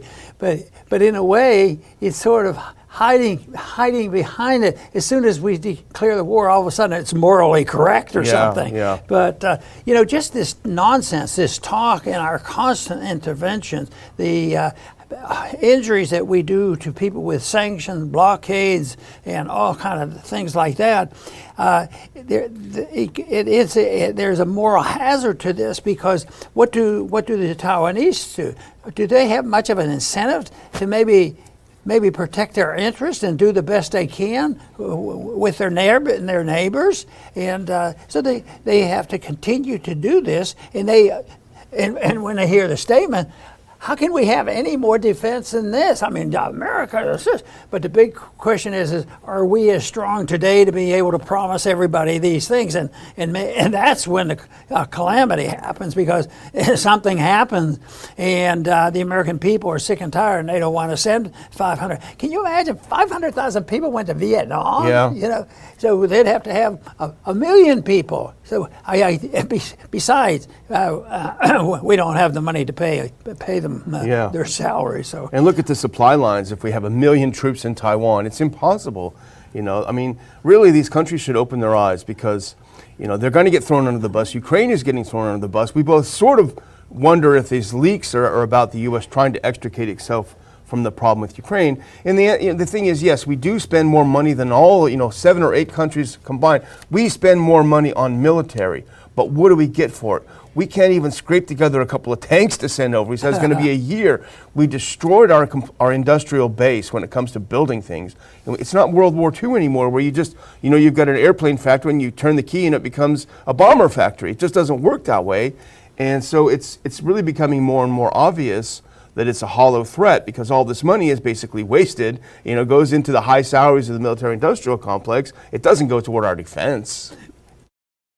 And you see, this is from Politico. He gave an interview on the plane as he was leaving to Politico and other outlets, and he said something that shocked the rest of the world. And this is the headline: Europe, if you could put that back up, please. Europe must resist pressure to become, quote, America's followers, said Macron. Now, that was not the script they handed him on the way out. It was a very different script. And let's put the next picture up. This is from The Guardian, and this pretty accurately describes the reaction. Macron sparks anger by saying Europe should not be a vassal in the U.S.-China clash. Now the criticism will be he was buddying up too much. Yeah. It never crosses their mind. Well, maybe they could be non-interventionists. Yeah. But he was the one that wanted to change the title to from strategic ambiguity, which has been used. And I always fascinated that. This sounds like a perfect political thing. Yeah. Strategically, we're going to be ambiguous. But he wants to call it a strategic autonomy. Well, that's not the worst thing if that was truly the case. But I'd like to say, why don't we have strategic non-intervention? Yeah, that is strategic. That's the one that I like. And just strategically, we're going to mind our own business. And who knows, people would say, well, we don't want to live with wars going all the time. Well, maybe, just maybe, if we had a strategic non-intervention, there would be more peace than war. And yet it never seems to change their mind. But it's the propaganda. See, I think the American people, I've said this many times, are more in our camp. They don't have a gut reaction. Oh yeah, we want war, we want to do all this. But the propaganda is so powerful. When you look at what can they get out of the universities, what they get out of from our politicians, what we get from the media, even the social media. It's the propaganda that dictates, and they might only be 15% of the populace. Yeah. And that is why we don't have to think about converting everybody out there. We need to understand that 15% that influences the rest of the people, and that, of course, is where I think we're making progress slowly. Yeah. Inroad. I'll be one of your warriors. You know, we agree on this Marxism stuff. Yeah, but what they do is they do a ton of business, and they need that. We forced them to not trade with Russia. They need to have someone to trade with. Maybe the Chinese will teach Macron a little bit about capitalism. Yeah, that would be ironic, wouldn't it? Well, I can't resist, because after Macron changed his tune on the plane, little Marco Rubio from Florida got really, really mad, and he threw a fit. And let's play this first, 45 seconds. Look at Senator Rubio. I shouldn't be that way. Senator Rubio is very upset about this. The president of France, Macron, goes to China, spends about 6 hours meeting with Xi Jinping, and then on the flight back, he talks to a bunch of reporters. And here's what he told the reporters. He told the reporters, number one, that it's time for Europe to break away from the United States, not to depend on the dollar, not to depend so much on us, to become their own third superpower. The second thing he says, which I found really interesting, was that Europe needs to make sure that they don't get involved in conflicts that are not their conflicts. Specifically, that Europe should not be picking sides on Taiwan between the United States and China. And so I think this is a good moment for us to ask Europe, does Macron speak for all of Europe? Is Macron now the head of Europe? Is he now the most powerful leader in Europe? Because if he is, then there's some things we're going to need to change. Number one, Europe, including France specifically, has depended heavily on the United States for 70 years.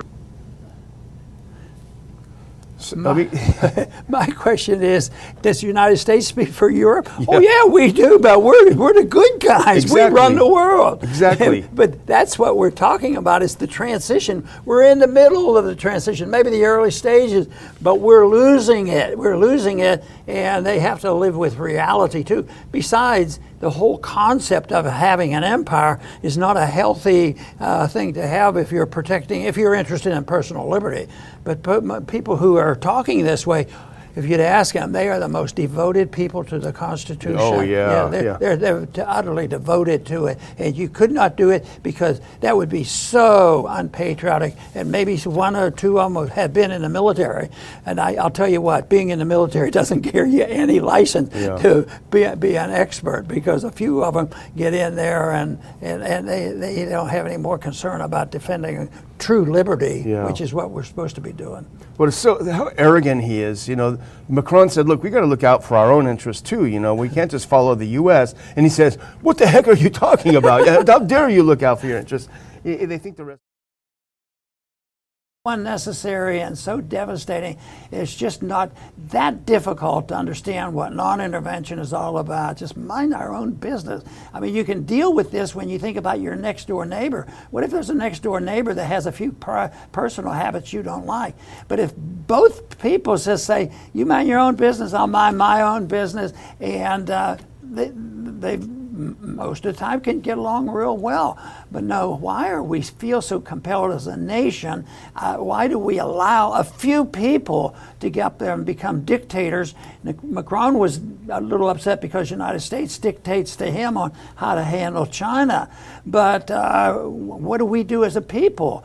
Because in pure democracy, unfortunately, if you just 51%, you can elect these people into Congress and they can do whatever they want.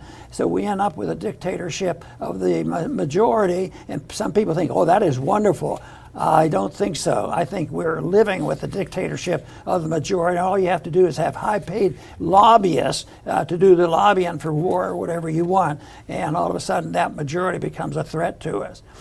And I don't think it's difficult. I think it's easy to understand. It's difficult to get the people to shift gears. I don't believe the majority of the American people agree with all this authoritarian stuff.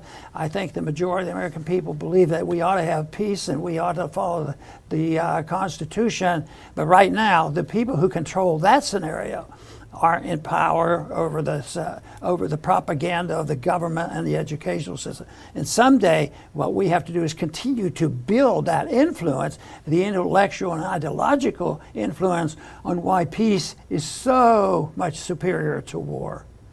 I want to thank everybody for tuning in today to the Liberty Report. Please come back soon.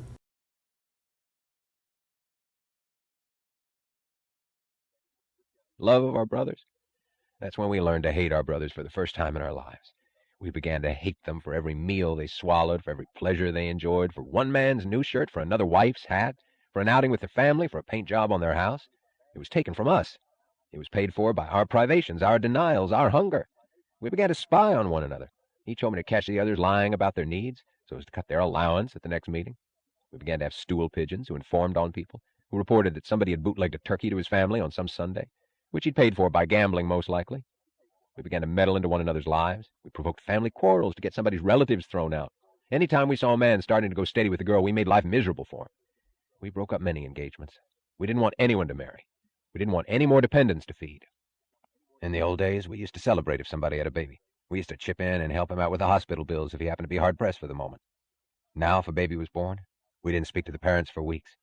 Babies, to us, had become what locusts were to farmers. In the old days, we used to help a man if he had a bad illness in the family. Now, well, I'll tell you about just one case. It was a mother of a man who had been with us for 15 years. She was a kindly old lady, cheerful and wise. She knew us all by our first names, and we all liked her. We used to like her. One day she slipped on the cellar stairs and fell and broke her hip. We knew what that meant at her age. The staff doctor said that she'd have to be sent to a hospital in town for expensive treatments. It would take a long time. The old lady died the night before she was to leave for town. They never established the cause of death. No, I don't know whether she was murdered. Nobody said that. Nobody would talk about it at all. All I know is that and that's what I can't forget. I, too, had caught myself wishing that she would die. Of the, here it is. Ready? Wall Street Journal. Cable news ratings soar amid Trump arraignment. What the fuck do I care? I mean, yeah, is it a big deal? Yeah, it's a big deal. But how does that help me economically? How does it help me improve my life? What is that doing for me? It's a freak show. And it's all it is. And again, as much as I can't stand Trump, to me, this is total bullshit what they're doing to him. If they're going to bring him up on charges, how about the murderous bastards like Bush, Clinton, and Obama and their wars that killed millions? So we won't bring that up. So now let's go on to the economic front. Today, what will be the inflation numbers? And that's going to mean a lot. If inflation is lower, that means they may lower interest rates. If inflation goes up, they'll raise interest rates when they meet on May 3rd. They raise interest rates even 25 basis points. This brings the economy down deep. It'll bring gold prices down also. The gold is, again, it's over 2,000. If they don't raise interest rates on May 3rd, this is the beginning of, you look at the cover of your Trends Journal magazine, the death of the dollar. That's right. The dollar is only strong because of high interest rates.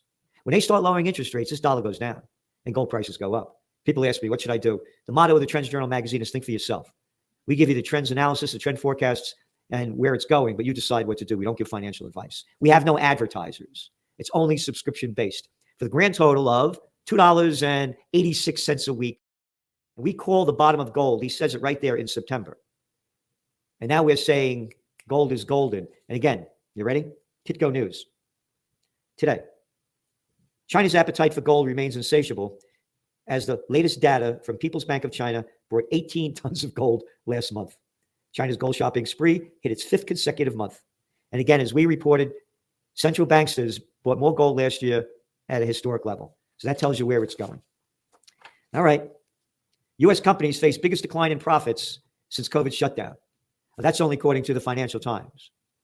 So now, if they raise interest rates, you think these profits are going to go down even more? But at the end of the year, they're going to lower them, no matter what, because they always do this in preparation for the presidential elections. Who's ever in power is running the game. Office, building, bust. That's right. Only been saying for 3 years, and now it's the news. You ready?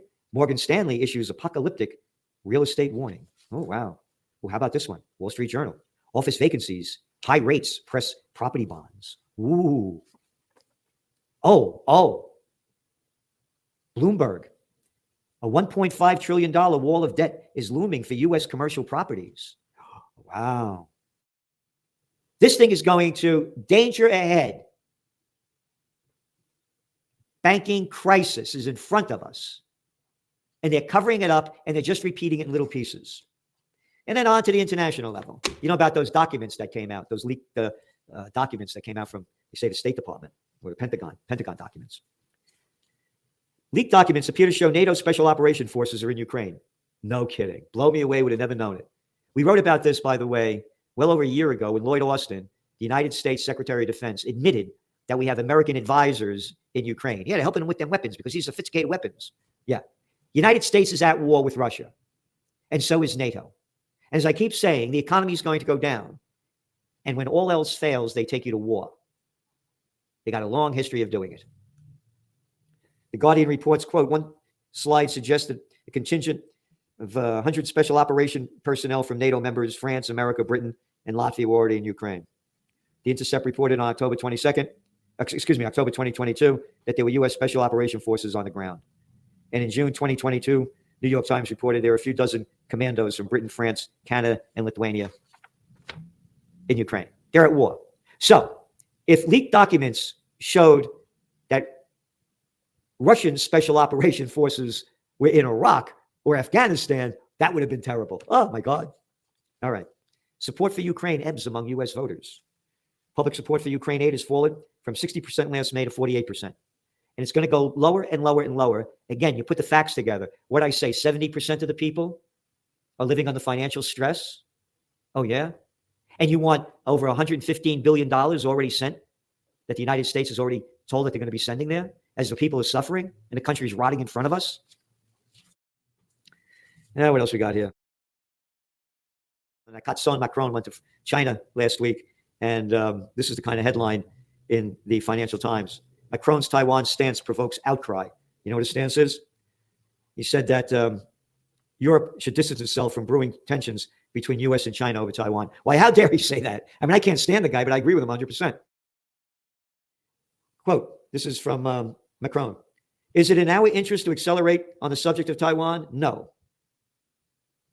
The worst thing would be to think that we Europeans must become followers on a topic and adapt to the American rhythm and Chinese overreaction, said Macron. He said it's a trap for Europe. If we got caught up in crises that are not ours. Okay. Huh. Crisis that's not ours. Oh, you mean like the crisis in Ukraine isn't ours? I'm an American. Find Ukraine on the map, everybody in America. What are we doing over there? Oh, the French? Oh, yeah, French Indochina. Oh, the French just got out of Mali. What the fuck are you doing over there? You have no business being, you know, people call you an isolation. I'm not an isolationist. I'm my own business. It's not my business. It's been going on for centuries. And it's not France's business either. It's between Russia and Ukraine. And they've been going back and forth on this for centuries. But it's important because there's a pull away going, and you're going to see more and more of it pulling away from the United States and toward China. Why do you think Macron is saying this? It's the bottom line. How many people does China have? 1.4 billion. How many people does America have? 330 million. America's going down. China's going up. Who is the French going to sell their products to? That's all this is about.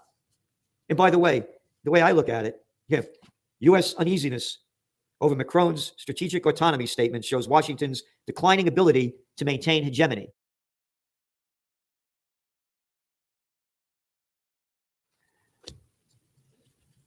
Google drops vaccine requirements to enter buildings. Says world is a very different place. How about? That was bullshit. Bullshit detected. Take precautions. Bullshit. Bullshit. Bullshit. Bullshit. Bullshit. Absolute bullshit. Yep. What changed? What changed? No vax, no job. No vax, can't go into the office. What's going on? Now it's done. A company-wide email sent to employees Tuesday today, which is read by CNBC, Google VP of Global Security. Whoa, whoa, global security. Whoa, here comes the virus. Duck. Stand 6 feet apart. Bend over. Global security. Yep. Said vaccines will no longer be required as a condition to enter into our buildings. And then you just found out that David Crosby and Crosby, Stills, Nash, and Young died back in January. You know why? Got COVID, died from COVID. Got the shots. Now let's go back to see how they were scaring everybody. He got the vaccines, and he died of COVID. March 4th, 2021. Just a little over 2 years ago. Earlier this week, Dolly Parton tweeted footage of her receiving the coronavirus vaccine shot. Among veteran musicians, it turns out she's far from alone when it comes to getting the jab. More and more classic rockers and country acts are being vaccinated. In addition to Parton, James Taylor, Elton John, Graham Nash, Brian Wilson, Willie Nelson, David Crosby, John Fogerty, Loretta Lynn, Kiss's Paul Stanley, on and on. And then we wrote, back in the Trends Journal, right after that, once upon a time, not too long ago, artists, creative free thinkers, challenged and protested nearly everything the government imposed upon them. Now, beholden to their corporate masters, inflated with arrogance and ignorant of hard data and scientific facts, today's quote artists do everything Big Brother says and attack those who disagree. We went on to say, making the headlines, the United States anti-Vietnam war rockers sparked protests and boycotted the streaming platform of Spotify that hosts the popular podcast of Joe Rogan. Because Neil Young, Crosby, Stills, Nash, and Young, they could have Joe Rogan or Young, not both. Because he didn't support the vax, Rogan. Neil Young said, rocking in the free world, who started the anti-Rogan protest, was quickly supported by Joni Mitchell, and then his former compatriots Crosby, Stills, and Nash. We will always value alternative points of view. Knowingly spreading disinformation during the pandemic has deadly consequences, Crosby, Stills, Nash. They got it. And you had that guy, Arnold Schwarzenegger. Yep. We cannot just say, I have the right to do X, Y, and Z. When you affect other people, that is when it gets serious. There is a virus here. It kills people. And the only way to prevent it is get vaccinated. Wear masks, social distance, washing your hands before you jerk off. Well, he didn't say that, but a jerk off anyway. All the time. So again, when you're jerking off, you should probably was washing his hands because he said you have to wash them all the time. And not just think about it. Oh, and not just think about, well, my freedom is being kind of disturbed here. No, screw your freedom, he said. Screw your freedom. Ta-da! And boy, did they screw our freedom. And they screwed up life. The damage that's done with the COVID war is incalculable. Financially, economically, spiritually, mentally, and physically. Crime on the rise, mental illness on the rise, overdose and drugs on the rise, business bankruptcies on the rise. So we're doing everything we can. This, may God forgive us, was the brotherhood, the security, the abundance that the plan was supposed to achieve for us. Was there any reason why this sort of horror would ever be preached by anybody? Was there anybody who got any profit from it? There was. The Starnes heirs. I hope you're not going to remind me that they'd sacrificed a fortune and turned the factory over to us as a gift. We were fooled by that one, too. Yes, they gave up the factory. But profit, ma'am, depends on what it is you're after. And what the Starnes heirs were after, no money on earth could buy. Money is too clean and innocent for that. Eric Starnes, the youngest. He's a jellyfish that didn't have the guts to be after anything in particular. He got himself voted as director of our public relations department, which didn't do anything, except that he had a staff for the not doing of anything, so we didn't have to bother sticking around the office. The pay he got, well, I shouldn't call it pay. None of us was paid. The alms we voted to him was fairly modest, about 10 times what I got, but that wasn't riches. Eric didn't care for money. He wouldn't have known what to do with it. He spent his time hanging around among us, showing how chummy he was and democratic. He wanted to be loved, it seems. The way he went about it was to keep reminding us that he had given us the factory. We couldn't stand him. Let's talk about your book. I have long felt that we needed to have a full-length Jeff Dice book, and now we've got it. Of course, I'm linking to it on the show notes page, tomwoods.com/2314. And as I was reading through it, I thought to myself that so many of the themes you're raising have been, if anything, only amplified since you initially wrote them. Yeah, it's interesting. A lot of the themes in this anthology ring truer today to the point where you almost wonder, were we naive just 10 years ago, for example? The idea that politics has dropped its pretenses is sort of a unifying theme throughout. I mean, I touch on economics. I get into the immigration and borders debate where I try to present a few different sides. I get into some cultural questions. I get into a lot of economics, central banking, fiat money questions. I certainly get into some political economy as well. But what strikes me is just how much things have changed since, let's say, 2015, which is almost a decade ago now. And the idea that politicians at least used to attempt to tell us that they cared about us and they represented everyone, not just their particular constituencies or their voters, for example. And politics had a pretense. And it wasn't that long ago, certainly within the lifetime of people alive today, where, for example, you might go into someone's hometown and see a portrait of JFK above the fireplace. Now, this is not to say that there was ever a golden age of politics or that politics was not always corrupt or that people like FDR and JFK and historical figures weren't hated in the same way I suppose Trump and Biden are hated. But I will say this, amongst normies, let's just say, if you went into someone's home today and saw a picture of Joe Biden hanging above the fireplace mantle, you would probably suggest that they seek some sort of professional counseling or something, right? I mean, that would just seem absurd to you. So that's a pretty significant shift in just a couple of generations. But more importantly, just since Trump and Brexit, let's just say, came on the scene around 2015, the shift has been pretty profound, where now we have politicians who are very open about basically wanting to vanquish the other side. Now, what the other side means, we have left and right, we have conservative and liberal, we have red state and blue state just in the US, but it's a little more than that. It's more than just, let's say, people who didn't vote for them or whatever. I mean, politicians now will come along and say, we're going to have X, Y, and Z. And if you don't like it, you're a bad person. You know, you're a racist or retrograde or deplorable or whatever it might be. And I would say that the rhetoric has changed just in that period. In other words, there's no more pretense of trying to appeal to everyone. There's no more subterfuge that, hey, look, this is the democratic process. We sort of duke it out and whoever gets the most votes wins. And neither the far left nor the far right get everything they wanted, but that's good because they're crazy. And we get this sort of down the middle government that just represents a democratic consensus. And of course, democracy represents a form of consent and thus legitimacy. And gee whiz, even with all of its hard edges, democracy really is the best thing going. Well, no, they've thrown that pretense out the window. Now they just say, you know, if Trump wins, it's not legitimate. There's no way Hillary Clinton couldn't have won. And if she didn't, it's not legitimate. Viktor Orban is not the legitimate leader of Hungary because he's a fascist or something. Well, Viktor Orban won a couple elections pretty handily. You know, Brexit, which everyone's trying to undo, had huge voter turnout, over 70% voter turnout. And imagine 70% voter turnout in the US, by the way. But amongst that turnout, it was a pretty good margin, something on the order of 55-ish, 45-ish in favor of Brexit. Folks, that's democratic. And you don't just get to change that by calling it fascist or whatever it might be. So I was just struck by the change in just the last few years during my time at the Mises Institute in this rhetorical posture. And I think we ought to recognize that. And so if there's any overall message or tone or thrust of the book, it is that politics isn't working. It really can't work in any kind of country this large on a mass scale. In other words, in national elections. And we need to be thinking about how we're going to replace it. Because if we do nothing, I really think that politicians will attempt to vanquish us. That is more or less where things appear to stand right now. And so the media has stopped pretending, and the media is basically sneering at us. And as a result, a lot of Americans, I think, are becoming radicalized. And let's not forget COVID. My gosh, COVID was just it was a gulf. It was a sea change, I think, in the American landscape. And I guess what gives me hope and gives me pleasure about what's happening is that it's a little less ideological. It's not so much along the same old partisan lines that we've suffered under. We don't have to listen to National Review boomer constitutionalism anymore as the alternative to Hillary Clinton or whatever it might be. So that's nice. It's nice that people have woken up to some real alternatives.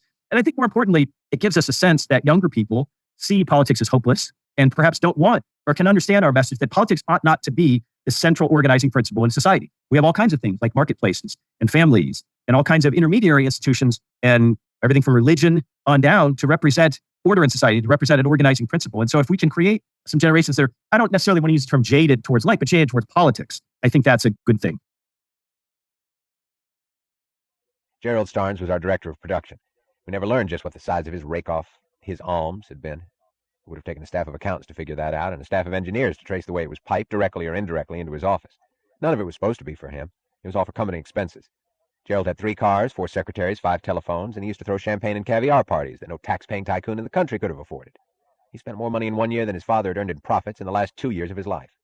We saw a 100-pound stack, 100 pounds, we weighed them, of magazines in Gerald's office, full of stories about our factory and our noble plan, with big pictures of Gerald Starnes calling him a great social crusader. Gerald liked to come into the shops at night dressed in his formal clothes, flashing diamond cufflinks the size of a nickel and shaking cigar ashes all over. Any cheap show-off who's got nothing to parade but his cash is bad enough. Except that he makes no bones about the cash being his, and you're free to gape at him or not, as you wish. And mostly you don't. But when a bastard like Gerald Starnes puts on an act and keeps spouting that he doesn't care for material wealth, that he's only serving the family, that all the lushness is not for himself, but for our sake and for the common good, because it's necessary to keep up the prestige of the company and of the noble plan in the eyes of the public, then that's when you learn to hate the creatures you've never hated anything human. I mean, the FBI has become a danger to human freedom. It is not authorized under the Constitution. The Constitution doesn't authorize a federal police force. These guys are cops. They just look better, dress better, investigate more high-end crimes, but they're basically cops with a police mentality with guns and badges who think they can do whatever further serves their law enforcement purposes. They have an oath to preserve, protect, and defend the Constitution, and they don't always do so. Can the FBI target people because of their religious views? Absolutely not. It can't target Muslims because of their religious views or Jews because of their religious views, and it can't target a brand of Catholicism. This is what all Catholics were like, by the way, before 1970. The Latin Mass has been the Mass of the Roman Catholic Church since the year 375, not 1375, 375. It went to the vernacular, the local language, in 1970. Now the Latin Mass, the Pope to the contrary notwithstanding, there's nothing he can do about this, is making a resurgence, and the FBI is worried about it. It is profoundly unconstitutional to commence a criminal investigation against a religious group. Why? Because the freedom of religion, the free exercise of religion, is expressly protected in the First Amendment. You can commence a criminal investigation against any person or persons as to whom there is articulable suspicion of crime. You cannot commence a criminal investigation against a group because you think members of the group might have a proclivity towards crime. What the crime would be in this case is beyond me, unless they think it's interfering with somebody going into an abortion facility.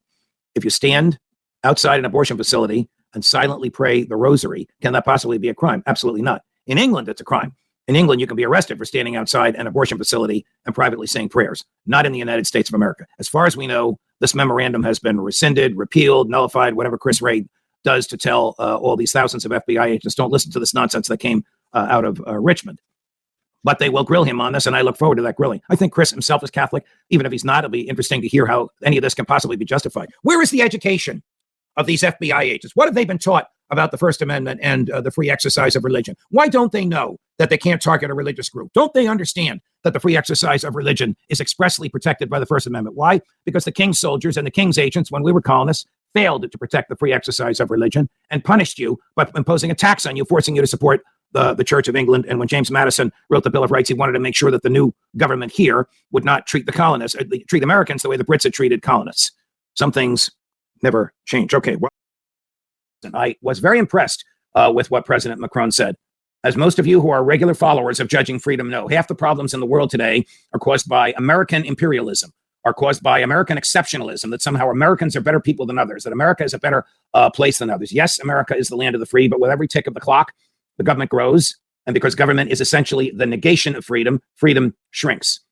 For President Macron to acknowledge what former British Prime Minister Tony Blair, who was George W. Bush's poodle, would never have acknowledged is great for human freedom in Europe. It's great for human freedom in the United States. It's great for human freedom and prosperity all over the world. And I was very happy to hear President Macron say it. We'll see if President Biden and the globalists, the nationalists in the State Department have anything to say about this. My opinion is they'll have plenty to say, but it'll all be below the radar screen. None of it will be in public. They don't know how to deal with President Macron. Look, one could argue that France today is a socialist country. There are demonstrations in the streets because the government of France raised the retirement age. Government and retirement age, can you imagine that here? Yeah. Well, the government pays the pensions in France. So they want you to work until you're 66 instead of 64. And those who are about to turn 64 are upset about that. So it's a socialist system. There are capitalist and free market aspects to it. You can still own and operate a small business in France. There's a lot of regulation, but if you can tolerate the regulation or afford to hire somebody to deal with the regulations for you, you can run the business. But in terms of the United States of America telling France what its foreign policy it should be, like we do to Germany. What do you mean, Judge, like we do to Germany? Yes, like we do to Germany. Did you hear any complaints in Germany about the U.S. destroying Nord Stream 2 pipeline? No, because that's United States foreign policy. And therefore, it's got to be German foreign policy that the German people will suffer in order to enhance Joe Biden's sanctions on Russia. The United States controls German foreign policy. The United States virtually occupies Germany. The largest military base in all of Europe is an American base in Germany, in Wiesbaden, where the American hospital is. Who pointed all that out? President Putin of Russia last week, when he said, when is the U.S. going to stop occupying Germany? I'm sure that phrase partially animated what President Macron said. Putin didn't say it about France, but he said it about Germany, and it's the truth, and Macron knew it. President Zelensky said over the weekend that fighting with Russia will only stop, you ready for this, after Ukraine occupies Crimea. Okay, Crimea has been part of Russia since 1730. 1730. 46 years before the United States seceded. The 13 colonies seceded from Great Britain. That's how long ago it was. Why is he saying this? It is impossible for Ukraine to reoccupy Crimea. Here's what he said. There's an English translator. I don't know if it's a person translating or a computer. It sounds like a computer voice, but if you're watching, you'll see President Zelensky and you'll hear this voice. Here we go. The world should know respect and order will return to international relations only when the Ukrainian flag returns to Crimea, when there is freedom there, just like everywhere else in Ukraine. Well, the Crimeans voted to be part of Russia as they had been for many, many years until the so-called revolution in 2014. You've heard me argue this. You've heard Colonel McGregor, Scott Ritter, Ray McGovern, Phil Giraldi, Larry Johnson, all of our regular military and intelligence community friends make the same argument. You have also heard on this show, Victoria Nuland, who's the number 3 person in the State Department, suggests that the United States military should be involved in bombing Crimea, in killing innocent Russian-speaking Ukrainians and Russian-speaking Russians who live in Crimea in order to remove the Russian government from Crimea. I guess she really does want to start World War III. I guess she really does want her boss, Joe Biden, to run for re-election as a wartime president. I would think that the statement that President Zelensky just made was made to please her and her colleagues in the State Department so they can whisper into President Biden's ear, send fighter jets to Ukraine, send the fighter jets to bomb Crimea. That's what President Zelensky needs. That's what we need in order to win this war. What the second half of that statement would be is that's what we need to start World War III, Mr. President. Is there anybody in America, anybody, aside from the crazy neocons that love all war, that think American boys should die to kill Russian boys over Ukraine? Is there anybody in America, aside from the crazy neocons, who think the United States should risk World War III over Ukraine?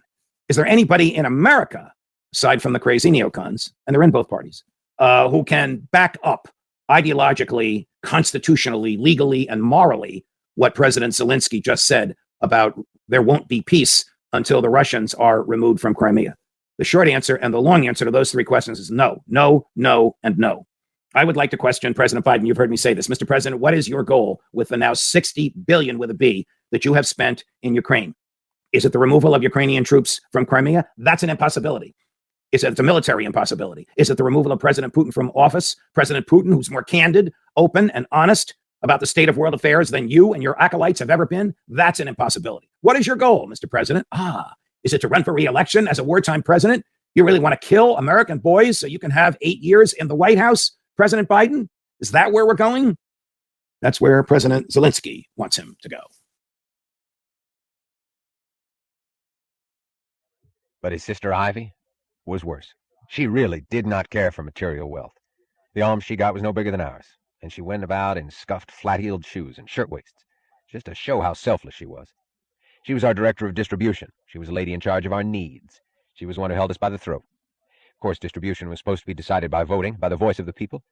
But when the people are 6,000 howling voices trying to decide without yardstick, rhyme, or reason, when there are no rules to the game and each can demand anything but has a right to nothing, when everybody holds power over everybody's life except his own, then it turns out, as it did, that the voice of the people is Ivy Starnes. By the end of the second year, we dropped the pretense of the family meetings in the name of production efficiency and time economy. One meeting used to take 10 days, and all the petitions of need were simply sent to Miss Starnes' office. No, not sent. They had to be recited to her in person by every petitioner. Then she made up a distribution list, which she read to us for our vote of approval at a meeting that lasted 3/4 of an hour. We voted approval. There's a 10-minute period on the agenda for discussion and objections. We made no objections. We knew better by that time. Nobody can divide a factory's income among thousands of people without some sort of a gauge to measure people's value.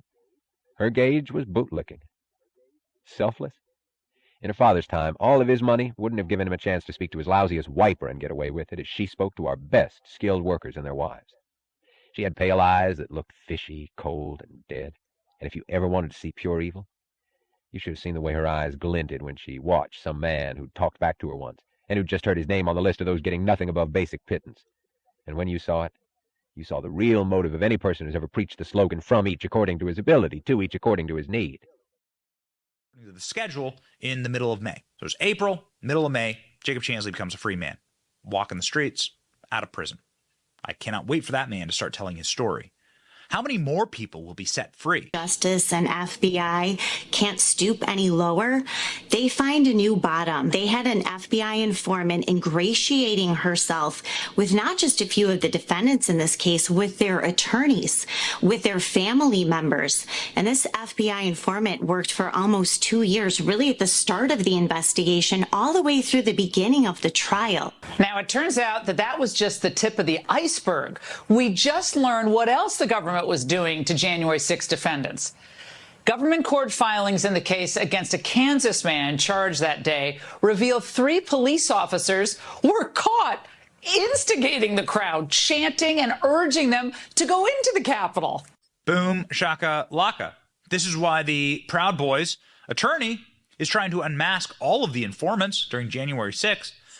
The attorney for the Proud Boys recently called on the U.S. government to unmask all informants, undercover agents involved in January 6th Capitol riots. But here's the thing. We got to, okay, none of this new information means anything if you can't get it in front of the people who actually need this information.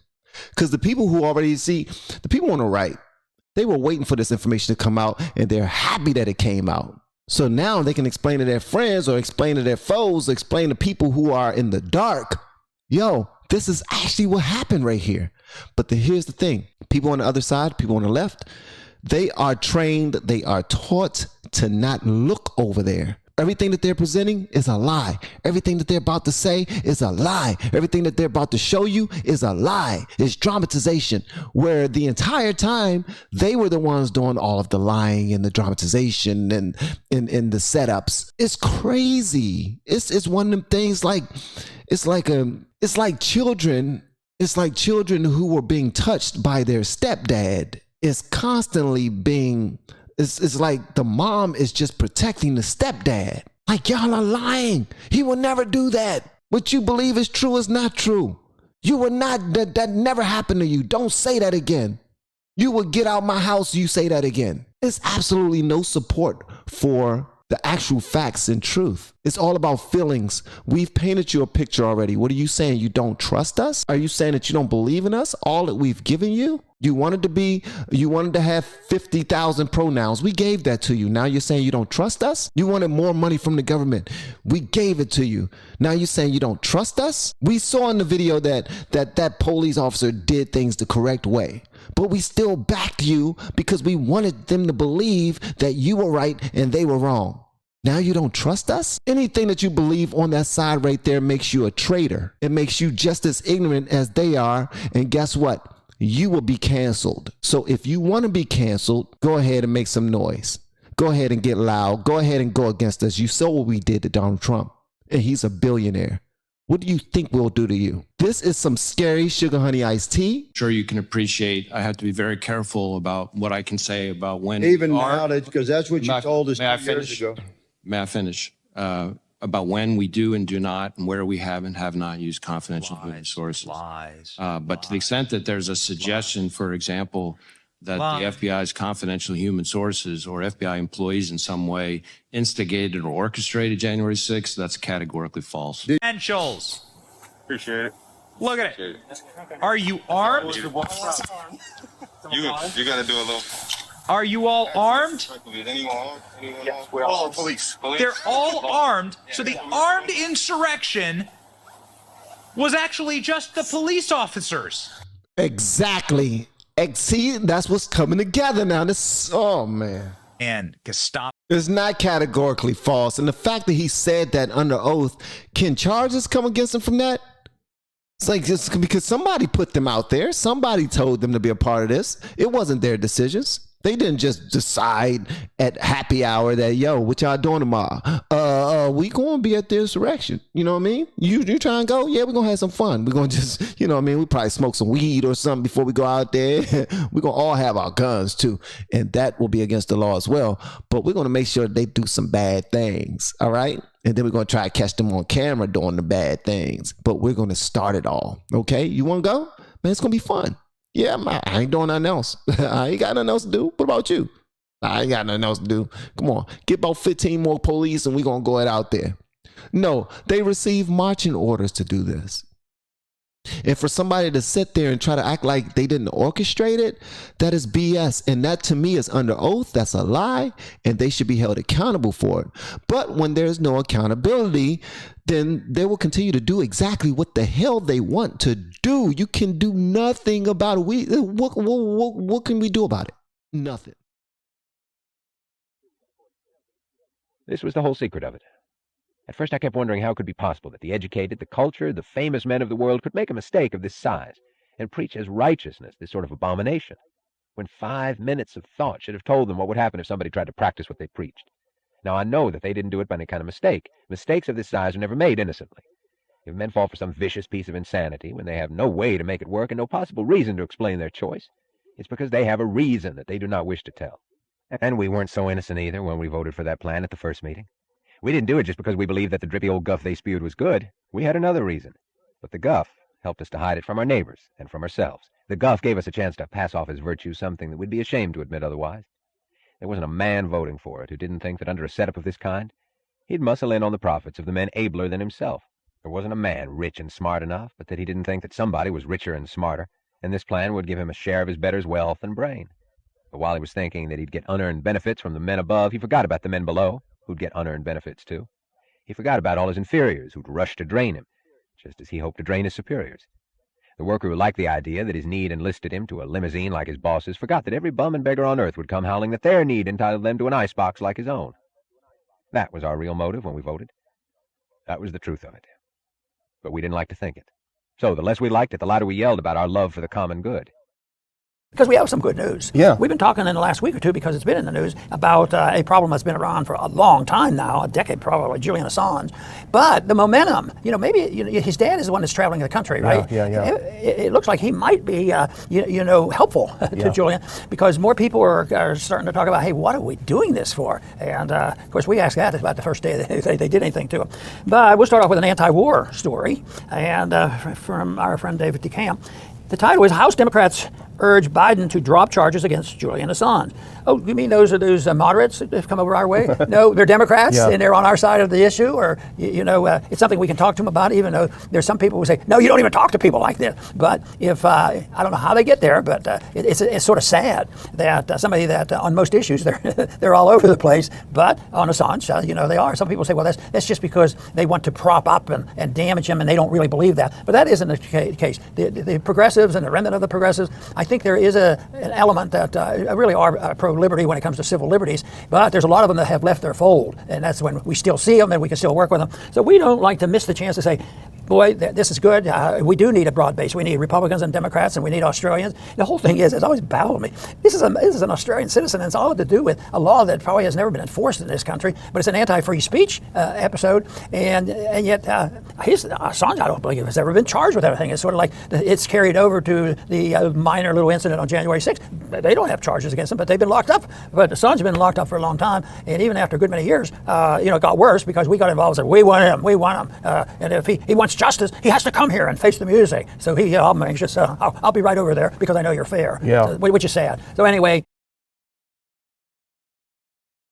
In Belmarsh prison for 4 years, solitary confinement, cruel and unusual punishment, psychological torture, and he's been held there since, of course, he was dragged out of the Ecuadorian embassy after the U.S. basically regime changed Ecuador to get rid of the left-wing government who gave him safe haven and put in another puppet in there to get him. That was all about getting him arrested. We know that our good friend Pompeo, that great champion of civil liberties and telling the truth, well, he called Assange a foreign intelligence asset, and that's one of the rationale for holding him. So they sent a letter. My first thought, Dr. Paul, to be honest, was, this would have been stronger as a bipartisan letter, but then I started thinking, no, actually, in fact, politically speaking, it has more impact because it came solely from the president's party. This is the president's people. These are the people that are beholden to him, and they're saying, look, enough is enough. This guy's been he's had his freedom stolen for 14 years because he exposed the crimes of the U.S. government in its illegal wars. Enough is enough. And so I do think now, changed my mind, I think it's significant that it's just Democrats. Wouldn't mind seeing a follow-up that's a bipartisan larger letter, but this is a good start, I think. I was getting really irritated at the FBI, but then I read a little further in the article and I felt just fine, because if you look at the next one, the FBI responded. They said the FBI is committed to sound analytical tradecraft and to investigating and preventing acts of violence and other crimes while upholding the constitutional rights of all Americans, and it will never conduct investigative activities or open an investigation based solely on First Amendment protected activity. So then I just breathed a sigh of relief. Maybe we should talk about sports and things. Yeah, exactly. Because it's all taken care of. It's taken care of. It's taken care of. Yeah, well, we'll see. We'll see what happens with that. But I'm going to give a little bonus for you because I know you need a little bit of entertainment. This is our favorite senator from Florida, Marco Rubio. He is very upset, Dr. Paul. He's upset about de-dollarization. He's furious about it. He doesn't like the fact that they're using non-dollar currency. If we can get that cue, that little thing up. It's a minute long, but it's a minute well spent. Let's listen to the great mind of Senator Rubio. I think the bottom line is we're in a conflict, and I think we have to start talking about it that way. A lot of times, most of the people are up here now don't remember. I was very young, obviously, at the end of the Cold War, but it's been about 30 years since there was another superpower on the earth that was in conflict with the United States, and we are back in that place. And we need to stop pretending like that's not the case. Now, I hope it's never an armed conflict, but it's a conflict at every level you can imagine. Brazil, in our hemisphere, largest country in the Western Hemisphere south of us, cut a trade deal with China. They're going to from now on do trade in their own currencies, get right around the dollar. They're creating a secondary economy in the world, totally independent of the United States. We won't have to talk about sanctions in 5 years because there'll be so many countries transacting in currencies other than the dollar that we won't have the ability to sanction them.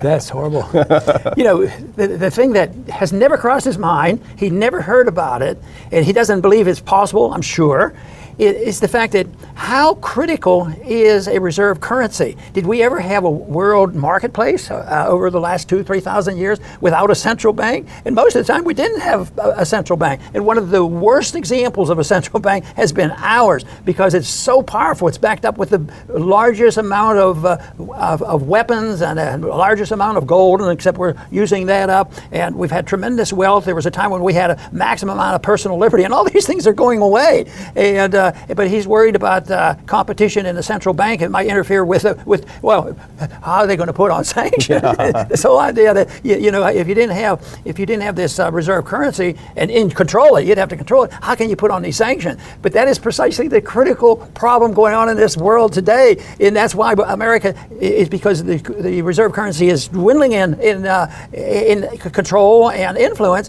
that people are saying, what are we going to do? And it is a problem. And the solution is not found in that speech. Yeah. The solution, and I'm sure there's times he's probably voted a few times on conservative, maybe spending, cutting spending, but he didn't ever. I'm wagering. I don't know, but he probably never cut a nickel out of militarism. Oh, no, so no. That's the problem. So he's touched on one of the most significant problems in the world, but it's not because it's going to interfere with his ability to put more sanctions or stir up trouble with China. I mean, it's the most absurd thing I've ever heard. What he doesn't realize, in a quick lesson in policy, is that they're trading in other currencies because they've been sanctioned. That's why they do it in the first place. So stop sanctioning. I will just finish by saying, please, if you're not following our channel, please subscribe to us. Please click like. Please send the show around to your friends. Help build up our audience. We appreciate you as always.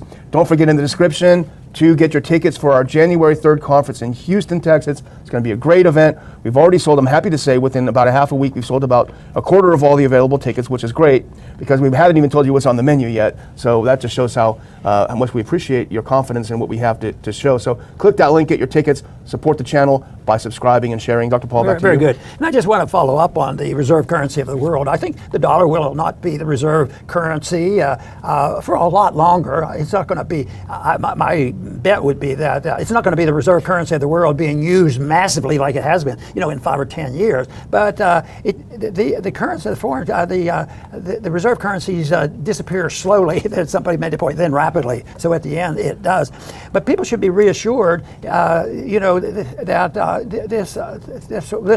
this will be, it's going to happen, but it's not the end of the world. Matter of fact, there's tremendous improvements. It would dissipate the power of a few people who want to run the whole world. And it's not your friendly congressman who has a little bit of influence. It's somebody that's pulling the strings, that has been involved with wokeism and the takeover of this country and the national security agencies that control things, our judicial system, our educational system. That is what has brought us to our knees here. And so if we lose the reserve currency, I think it will be replaced. And but it might be China involved. Yeah, they could be involved. They have already been involved. They're sick and tired of what we do. So they're trading oil, without the dollar, and they use the yuan. And it seems to work. So, but the point there is, let the market work it out. When the dollar became the reserve currency, we had the most gold ever, and we pretended that we were so wealthy we would never run out of real money. The gold would last, but we ran out of money, and we ran out of the gold, and we had to do this. So sound money is very, very important, and it doesn't depend on the central banks and the fiat standard. Matter of fact, that is the biggest threat to a sound currency, is the central banks that have power and monopoly control of the money. And that means they have control of the political system. It doesn't have to be that way. There is another alternative. It's called peace and prosperity. And that is what we talk about here. The promotion of peace and prosperity is a much better way to go than to look to the authoritarians. Oh, if you have a problem, just print more money. It's going to quit working that way. It doesn't work very well even right now. I want to thank everybody for tuning in today to the Liberty Report. Please come back soon. Well, we got what we asked for. By the time we saw what it was that we'd asked for, it was too late. We were trapped with no place to go. The best men among us left the factory in the first week of the plan. We lost our best engineers, superintendents, foremen, and highest skilled workers. A man of self-respect doesn't turn into a milch cow for anybody. Some able fellows tried to stick it out, but they couldn't take it for long. We kept losing our men. They kept escaping from the factory like from a pest hole, till we had nothing left except the men of need, but none of the men of ability. And the few of us who were still any good but stayed on were only those who'd been there too long.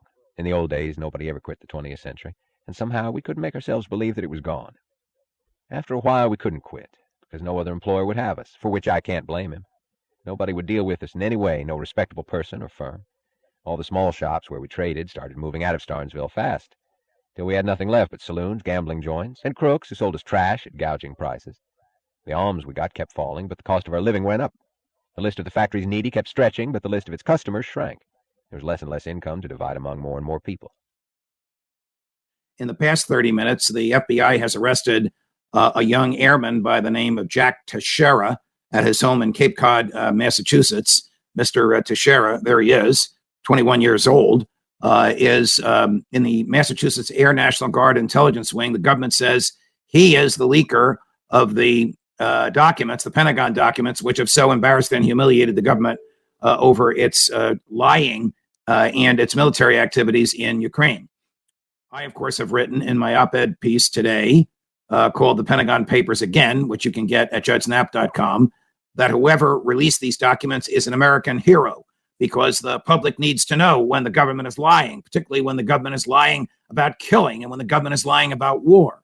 What are the lies? We all know them. The government itself knows that Ukraine can't win this war. The government itself knows that Ukraine's air defenses will be degraded down to zero by the end of next month. The government itself knows the Russians have a kill ratio advantage of 7-1.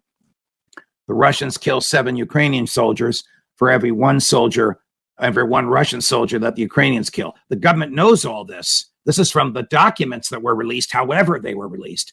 And the government has known this for some time. And the government has been lying about it through the mouths of its spokespersons. The Secretary of Defense of the United States of America lied to Congress. He must have known the information that was in these documents at the time he made statements 180 degrees from the contents of the documents, misleading the Senate, misleading the Congress, misleading the American public. You have the right to know when the government is lying to you. And people in the government should not risk their lives and liberty in order to tell you. In the old days, it used to be said that the 20th century motor trademark was as good as the carat mark on gold. I don't know what it was that the Starnes heirs thought, if they thought at all. But I suppose that, like all social planners and like savages, they thought that this trademark was a magic stamp which did the trick by some sort of voodoo power, and that it would keep them rich as it had kept their father. Well, when our customers began to see that we never delivered an order on time and never put out a motor that didn't have something wrong with it, the magic stamp began to work the other way around. People wouldn't take a motor as a gift if it was marked 20th century. And it came to where our only customers were men who never paid and never meant to pay their bills. But Gerald Starnes, doped by his own publicity, got huffy and went around with an air of moral superiority, demanding that businessmen place orders with us, not because our motors were good, but because we needed the orders so badly. California is still considered a decent income, right? And anybody that earns $200,000 or less is eligible for this government program, right? Now, what is the program? The program is for housing. And what the government will do, if you want to buy a house, the government will loan you the 20% down payment, 100% of it. And the government will loan you the money to pay 100% of your closing costs. So in other words, the California government is going to allow people in California to buy a house with zero money out of pocket. They can, buy a house, it costs nothing, right? Which means there's no risk. If the price of the house goes down, well, you can walk away from your mortgage. You haven't lost anything because you have zero skin in the game.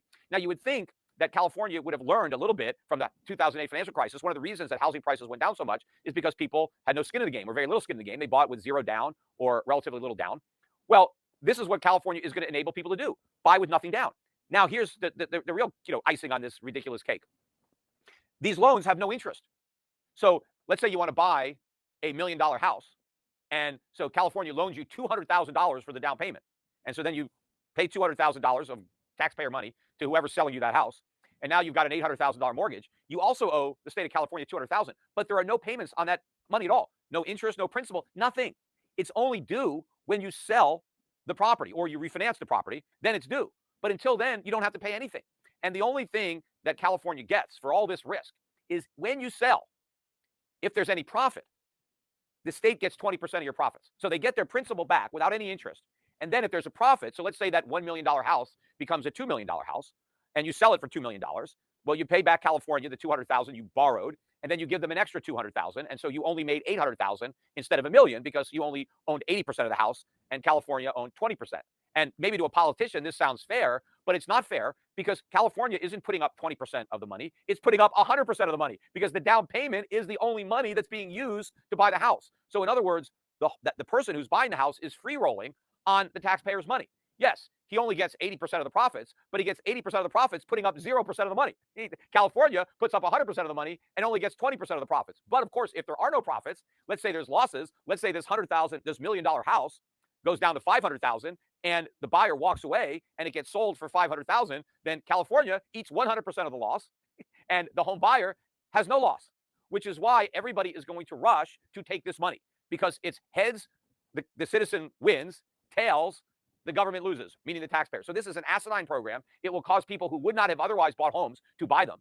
You get rich. If real estate prices go down, you don't lose any money. So why not do it? So this is what the government is creating, this moral hazard, which is just going to blow up. And finally, I'll just make one more point because I was reading another article about the Social Security trust funds running out of money. They just came out with these new articles that the Social Security trust funds are going to now run out of money a couple of years earlier than they thought, right? And which is bad news because, there's going to be no money to pay benefits. Well, there's no money now. Again, nobody points this out. And I pointed it out on a prior podcast. These Social Security trust funds and all government trust funds are already broke. There is no money there. All that's there are government bonds. And how could you claim that the government bond is an asset to the government?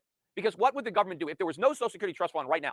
How would the government pay Social Security benefits? Well, it would sell bonds to the public or the Federal Reserve and then get money and pay the benefits. Well, how are they paying them now out of the trust fund? They're selling bonds to the public or to the Federal Reserve and then giving the money to people on Social Security. Except the government isn't selling directly, it's selling indirectly through the trust funds, because the trust fund is selling the bond instead of the Treasury. But the trust fund is the government. It's all the same thing. It's your right hand, your left hand. It doesn't make a difference. It's government. The only way these trust funds would have assets would be if they were not simultaneously the government's liabilities. So let's say the Social Security Trust Fund had German government bonds. Then it would have an asset, or Japanese government bonds, or maybe corporate bonds. Or what if it owned stock in companies? Yeah, then there'd be an asset that they could sell. But when the only asset is your own liability, you have no asset. Again, it's like writing yourself a check. If I write myself a check for $1 million, am I going to say, hey, I got $1 million. Look, see, I've got this check for $1 million. Yeah, but I owe myself the $1 million. I wrote the check. Now a lot of people, if they wrote a check for $1 million, it wouldn't even clear. It would bounce. But it doesn't matter if you never cash it. You could write yourself $1 million check that you never cash. Is anyone going to claim that they got $1 million because they wrote themselves a bum check? No. Well, that's what the government does. They write themselves these IOUs, and then they claim these IOUs represent assets, and they ignore the fact that they also represent liabilities. So all these articles that were talking about this bad news, that these trust funds would run out of money a couple of years sooner, they already have no money. None of it matters. And what's really going to matter is when nobody wants these U.S. government bonds, when the Fed is the only buyer, when no one else is dumb enough to buy them. And that means even more money has to be created by the Fed to pay for them. And that means inflation runs out of control. And so again, it doesn't matter if you get your Social Security benefits in the mail. What's going to matter is that when you go to spend them, you're not going to be able to buy anything because the prices are going to go up too much. And so your benefits are going to be inflated away. You might get paid the money, but the money's not going to have any value when you receive it. Anyway, that's it for today. By that time, a village halfwit could see what generations of professors had pretended not to notice. What good would our need do to a power plant when its generators stop because of our defective engines? What good would it do to a man caught on an operating table when the electric light went out? What good would it do to the passengers of a plane when its motor failed in midair? And if they bought our product, not because of its merit, but because of our need, would that be the good, the right, the moral thing to do for the owner of that power plant, the surgeon in that hospital, the maker of that plane? Yet this was the moral law that the professors and leaders and thinkers had wanted to establish all over the earth. If this is what it did in a single small town where we all knew one another, do you care to think what it would do on a world scale? Said. Graham claimed the U.S. had only a short window of time to prepare for the coming conflict, calling to increase training and get F-16s they need to Taiwan. He also complained about backlog of arms sales to the island, arguing the transfer should move ahead while proposing new U.S. military deployments in Asia and elsewhere. I would move war forces to South Korea and Japan. I would put nuclear-tipped cruise missiles on all of our submarines all over the world, Graham continued.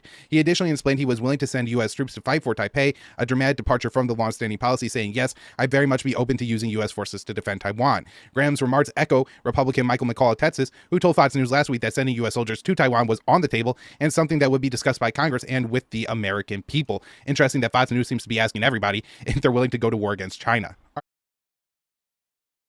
you care to imagine what it would be like if you had to live and to work when you're tied to all the disasters and all the malingering of the globe? To work, and whenever any men failed anywhere, it's you who would have to make up for it. To work, with no chance to rise, with your meals and your clothes and your home and your pleasure depending on any swindle, any famine, any pestilence anywhere on earth. To work, with no chance for an extra ration till the Cambodians have been fed and the Patagonians have been sent through college. To work on a blank check held by every creature born by men whom you'll never see, whose needs you'll never know, whose ability or laziness or sloppiness or fraud you have no way to learn and no right to question. Just to work. And work, and work, and leave it up to the Ivies and the Geralds of the world to decide whose stomach will consume the effort, the dreams, and the days of your life. And this is the moral law to accept? This? A moral ideal? The White House says don't report on the Pentagon leaks. So the White House on Monday warned media outlets against publishing information contained in the top secret documents leaked from the Pentagon and other U.S. government agencies that have surfaced on the internet. So this is White House National Security Council spokesman John Kirby. He said, quote, without confirming the validity of the documents, this is information that has no business in the public domain. It has no business, if you don't mind me saying, on the front pages of newspapers or on television. It is not intended for public consumption, and it should not be out there, end quote. So that, motivated me to write a few more stories about these leaks. So these documents, which first surfaced on Discord, they appeared to be authentic as the Biden administration is scrambling to control the leak. Kirby admitted that the administration has no idea if more leaks are coming. Kirby said, quote, we don't know what's out there. We don't know who's responsible for this. And we don't know if they have more that they intend to post. So we're watching this and monitoring it as best we can, end quote. So then on Tuesday, Secretary of Defense Lloyd Austin vowed to turn over every rock to find the source of the leaks. Austin said, quote, "Now I can't say much more while the Justice Department's investigation is ongoing, but we take this very seriously," end quote. So some of the leaks show the U.S.'s war plans for Ukraine and expose that Washington believes Kiev is running out of air defenses and won't be able to gain much ground in an expected spring counteroffensive. The leaks also expose the U.S. spying on its allies, including Ukraine, Israel, South Korea, and Hungary. So they don't seem very happy about it. And, Kirby said that to a group of reporters, and that's basically what he's saying. Don't report on this. So Assange has been indicted for publishing information about the U.S. wars in Iraq and Afghanistan that he obtained using standard journalistic practices. If Assange is convicted, it would set a dangerous precedent and could lead to more charges against media outlets for publishing information the U.S. government does not want to be exposed. So that's the thing. He's a publisher. WikiLeaks is a publisher, just like the New York Times, just like antiwar.com. And, you see the story that was at the top of the page, the White House warning against reporting on these leaks. If this precedent is set, they could do more than just warn us. So the lawmakers point out that much of the information published by WikiLeaks was also published by mainstream outlets, including the New York Times and the Washington Post. They said, quote, "Based on the legal logic of this indictment, any of those newspapers could be prosecuted for engaging in these reporting activities," end quote. So the letter concludes, quote, "Every day that the prosecution of Julian Assange continues is another day that our government needlessly undermines our own moral authority abroad and rolls back the freedom of the press under the First Amendment at home. We urge you to immediately drop these Trump-era charges against Mr. Assange and halt this dangerous prosecution," end quote.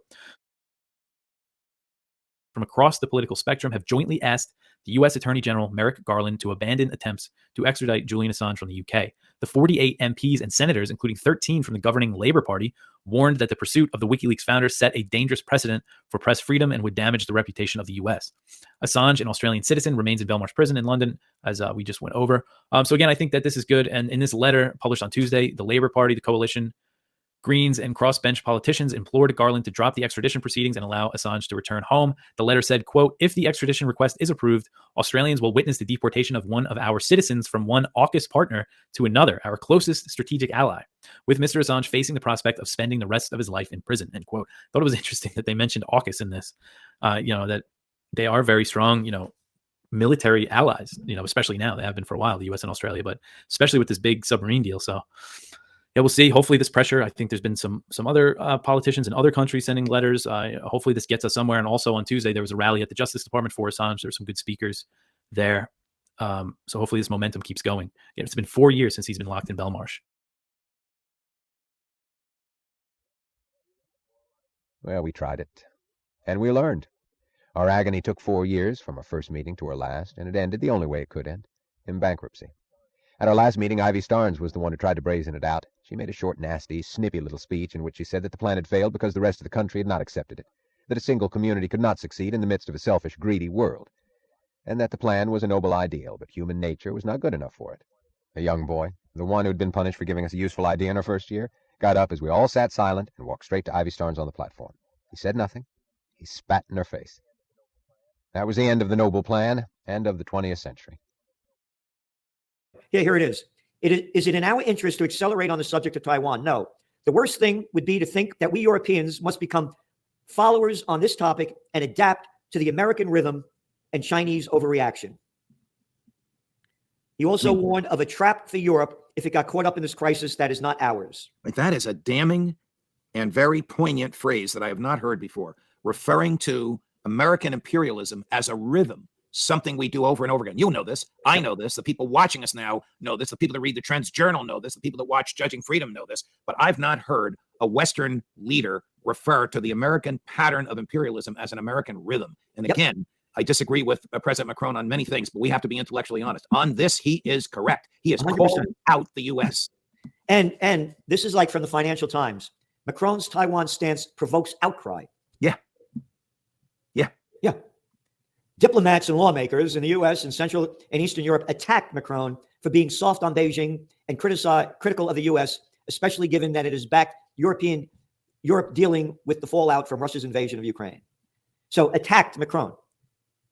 And again, it's not any of our business. By the way, what they call people like ourselves that don't want to become involved in these foreign entanglements because they're no threat to America, they call us isolationists. I don't care what they call us as far as I'm concerned. concerned. The stupidity of it. We are following one of the greatest speeches in American history, which is George Washington's farewell address, warning against foreign entanglements, which, for the most part, until Teddy Roosevelt came along, the American government followed. But I do believe, just my gut, Gerald, that the president, Joe Biden, wants to run for re-election as a wartime president. So I don't think this is going to stop before 2024. His heroes are Abraham Lincoln and FDR, and he wants to emulate them by running as a wartime president. This is his war. You ought to look at what happened to Lyndon Johnson in 1968. Afraid to run for re-election, and rightly so, because the Vietnam War had become so unpopular. But he and his people seem to think they can pull this off. And they've been in this business for a long time. When Colin Powell was lying at the UN about weapons of mass destruction, when George W. Bush was throwing Phil Giraldi out of the Oval Office because Phil, as the CIA briefer, told the president there are no weapons of mass destruction, the chief of staff of the Senate Foreign Relations Committee and the chair of the Senate Foreign Relations Committee were beating the drums for war. Who were they? Well, the chief of staff then is now the Secretary of State, and the chair of the Senate Foreign Relations Committee then is now the President of the United States. This pattern doesn't change, Gerald. No, Blinken and Biden, they're B&B, right? Yeah. Blinken and Biden, there's not a war that they didn't love, not a war that they didn't support. And again, these are the guys, the tough-talking guys that they don't go fight. No, they just send others to go do the dirty work. And again, anybody that wants to support a war, put on your military drag, get your gun, go over there and fight, or shut your mouth. That's the way I look at it. And again, as you said in Ukraine, they're taking people our age and young boys to go fight. So they're in, they could go lead the charge or shut your mouth. Anybody that wants to support war, go fight it. The man had spoken as if the burden of his years of silence had slipped suddenly out of his grasp. She knew that this was his tribute to her.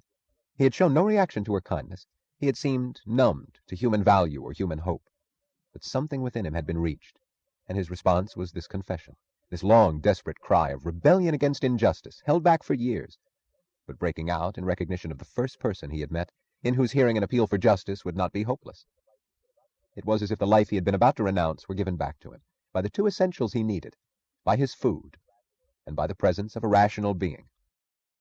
They're buying discounted diesel, and then they're marking it up over and over and over. They're selling it for like $400 a gallon to the Ukrainian army, and they're skimming off the profits. And as Hirsch writes here, the CIA puts the embezzlement of funds at $400 million last year. So Zelensky and his top entourage, the oligarchs, have pocketed $400 million of our tax dollars just on the diesel scam alone. So you can imagine every other thing they're buying. I mean, this puts Biden to shame. 10% for the big guy? No, they want 50% for the big guy. And it's just incredible. If we can put this next one up, another thing from the article. He says Zelensky's been buying discount fuel from the Russians. Who's paying for the gas and oil? We are. And this is what a knowledgeable American intelligence officer told Seymour Hersh. It's absolutely incredible, and I think it's just the tip of the iceberg. You can just be corrupt and get rich, stealing money, that's one thing. But this is another part that says, many government ministries in Kiev have been literally competing, Hersh was told, to set up front companies for export contracts for weapons and ammunition with private arms dealers around the world, all of which provide kickbacks. Some of these are the most aggressively pro-war countries on this, which is Poland and Czech Republic. They're putting up all of these front companies. All of these weapons that the Europeans and Americans are sending over are basically being siphoned off to private arms dealers and sold around the world. So you talk about we have a problem with terrorism now. We have a problem with instability. Imagine what it's going to be like when these billions of dollars worth of weapons are just flooding the entire market, worldwide. I mean, America freaked out for 4 years on the lie that Russia had something to do with, our elections and our government. Here we are openly doing what Russia was accused of doing, and nobody bats an eye. Hey, we're exceptional. We can do whatever we want. You know my opinion about lying. It's incestuous, and there's no consequence, and there is no such a thing of lying for some people. Yeah. It's irrelevant. Yeah. But I don't think that's the way the world works, and I think the world works more with trust and other things that bring people together. It's irrelevant. But sometimes there was a memory brought back, an incident that refreshes our memory. So the experience there has to be of some value to all of us. This whole thing about sanctioning a bank in Hungary, how ridiculous it is. But if you look at the goals, some of the things that we do under COVID and during lockdown and everything makes no sense. The only way I came around to saying that it did make sense was it was chaotic creating. And who wants to create chaos? Well, the Marxists and the authoritarians like chaos because they think they're going to pick up the pieces and run the show.